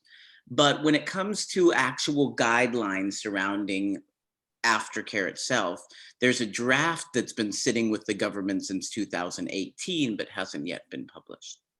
So to give you a framework, this is just brand new. Mark talked a lot about how things had emerged in Uganda and different places throughout Africa, but in Southeast Asia, this is brand new when it comes to any type of formalized policy for care leavers. So I'm just going to take one moment to speak directly to care leavers in South Asia. I believe that for you to organize and move forward together as networks, and there are beautiful networks coming up throughout South Asia, Udayan Care, everyone and their partners are working together brilliantly to bring young people together so that young people can then take the baton and move forward. You need to know policies throughout the world. So in all of my time advocating for policy in India, the thing that made me the most strong was knowing what policies existed throughout the world and learning from those policies what things I could take and adapt to India and what things I needed to learn and build up myself. So I wanted to encourage all policymakers, all young people who think that they can't influence change. You absolutely can. And that we need in South Asia a significant amount of policy change or just new policies, period, in the coming years. And there are a lot of people that can help you on this call and throughout this entire movement to be able to make a lasting difference. So thank you, Mike. Okay, thank you very much. So I'm meant to make one or two points now arising, and I'll be quick. I think really to reiterate the last point that was made has come out, I think, of all the presentations, and this is very hopeful indeed, is the importance of involving young people from care who've experienced care in different ways. We know that from the contributors, people are at different stages. Create, as Joseph said, is a very established network now and organization that brings young people together. We heard from Yasmin how they're being involved in developments in Egypt, from Mark, the networks, parts of Africa, and the Hope within South Asia. This is an interesting and very important point. Because in the early stages, I think Mark Riddell made this point, in the early stages of development, it tended to be very professionally led by officials, civil servants, perhaps influenced to some extent by researchers. But now care leavers themselves are a critical part of that agenda. And it's a very, very important point because faced with care pressure from care leavers, it's far more demanding and far more pressure on government and civil servants to respond to. They have to respond. They have to respond. So again, the last point is a very good one. But from the different contributors, all 6 contributors, it's clear, and Tanya's experience as a care leaver. So just two main points. One is, in terms of legal and policy frameworks, countries are at different stages. There are different challenges depending on cultural context, and there's a lot to be done in terms of the extent of the legislation, whether it's permissive or a duty, and the coverage of the legislation in terms of age of leaving and the support. And I think that Tanya made the important point that generally care leavers want legislation that reflects the same ages that young people living at home want to move on into adulthood. And that's a very, very important that the legal framework for care leavers reflects that. The second point, which I keep coming back to, but is again critical, that the more we can involve care leavers in the processes of responding those challenges and bringing about change, the better. Okay, I think I don't know whether there are any points from anybody that's listening for a couple of minutes. I think we've got 5 minutes, I think, left.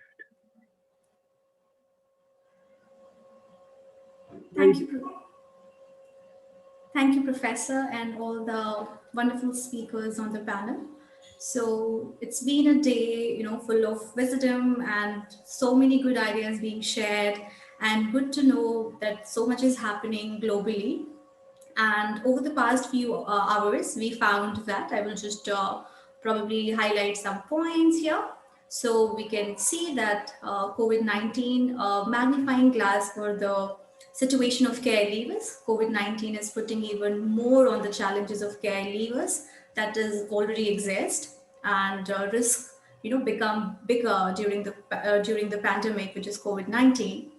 And problem of isolation and being alone in quarantine, it's very, very important that young caregivers connect with each other and their network. It is very, very important for their mental health as well. Also, schools being closed, it is very, very difficult for caregivers and the you can say young adults living in different organizations, residential care, to have their peers and share what is happening in their life and otherwise as well. Peer support is very, very important using social media platforms. Financial safety is also very, very important. Therapists are important agents in transition and in crisis. Talking about what needs to be done better, sensitize and engage the government policymakers for the challenges and to support the caregivers. More interactions with young people, recognize 18 is the new 25. Everybody has to keep that in mind, especially policymakers and people from child and youth care. Success stories are important to share or tell to other people, also to hear the voices which are unheard and somehow got lost in their journey, helping to reduce young people being scared of transitioning from care, make a room for failure as well. Not only functioning is important, space for experimental development and preparation is also very, very important. Also, talking about other points, support in mental health, financial support, support in housing is very, very important. Uh, Also, it is very, very important to ask the policy makers that if they are working for their own children, or probably if their children were in our situation, how would they like to take it forward? And other point is, why are others who don't know my life decide about my life?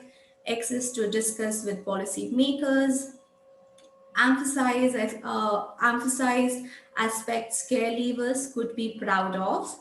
And I'm sure you have a lot to talk or probably share here. Over to you, Mai. You've been wonderful today. Yeah, from just to continue with the key messages to take away with us from the organizing committee. They talked about this convention being only the point or further fighting for the rights of caregivers. Someone said that the snowball starts rolling, even though there is no snow. From the international committee, commitment to youth with particular focus, participation of caregivers in all process. Nothing should be about us. The generation has the possibility to change something and to have impact of the future. So that means the future is the caregivers. The future is the youth.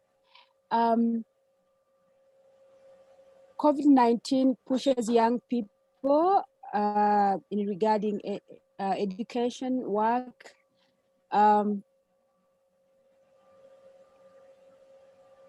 increased difficulties in job seeking. So that was from the international commitment to youth, in particular with caregivers.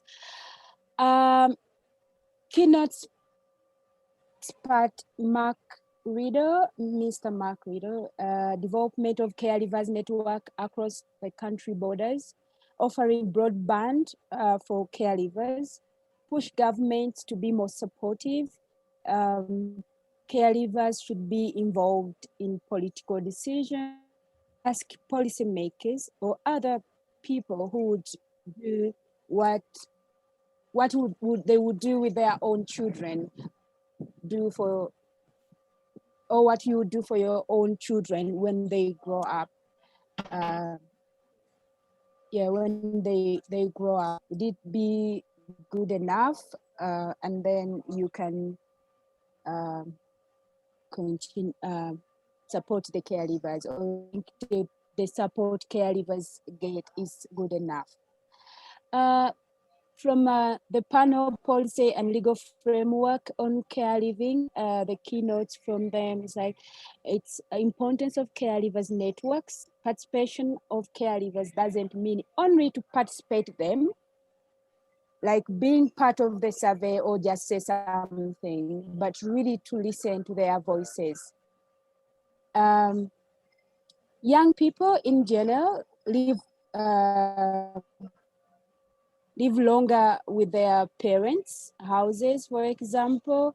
In Germany, until 25, caregivers often leave care at the age of 18. So Karishma just said that maybe 25 should be the new 18.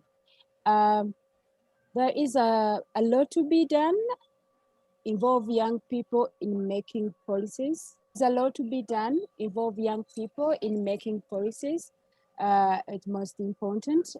So I think everyone, policy making should have a caregiver on their platform. They should really push to hear the caregivers' voices and what they have to say, because they lived this experience. Karishma, do you have anything else to add on that? Yeah, I'm sure, Mai, there is a lot to be shared, but since we are running out of time, I would just would like to conclude here. Avril, can we have the poll, please? To check in how, on which continents are represented at the convention now. Yes, that will be there on the platform for Yeah, everyone.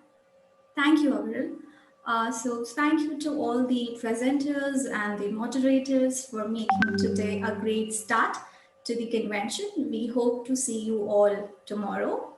We start at the same time. Please join at least 10 minutes before to enable us to start in time. During the rest of the time till we meet again tomorrow, we are happy to let you know that we have the event platform open and accessible throughout. Please visit the booths, the exhibition halls, and the resource center to see some exciting material up there. Thank you so much. Aditya, would you like to add something?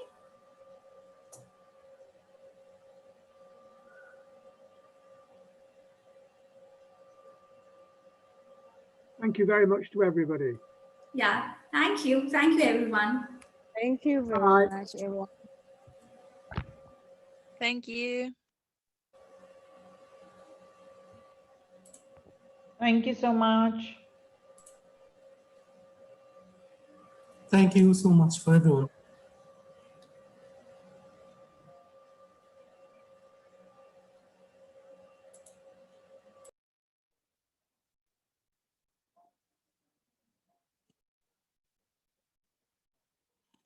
All right, everyone, see you tomorrow. Have a wonderful evening or morning or a good night.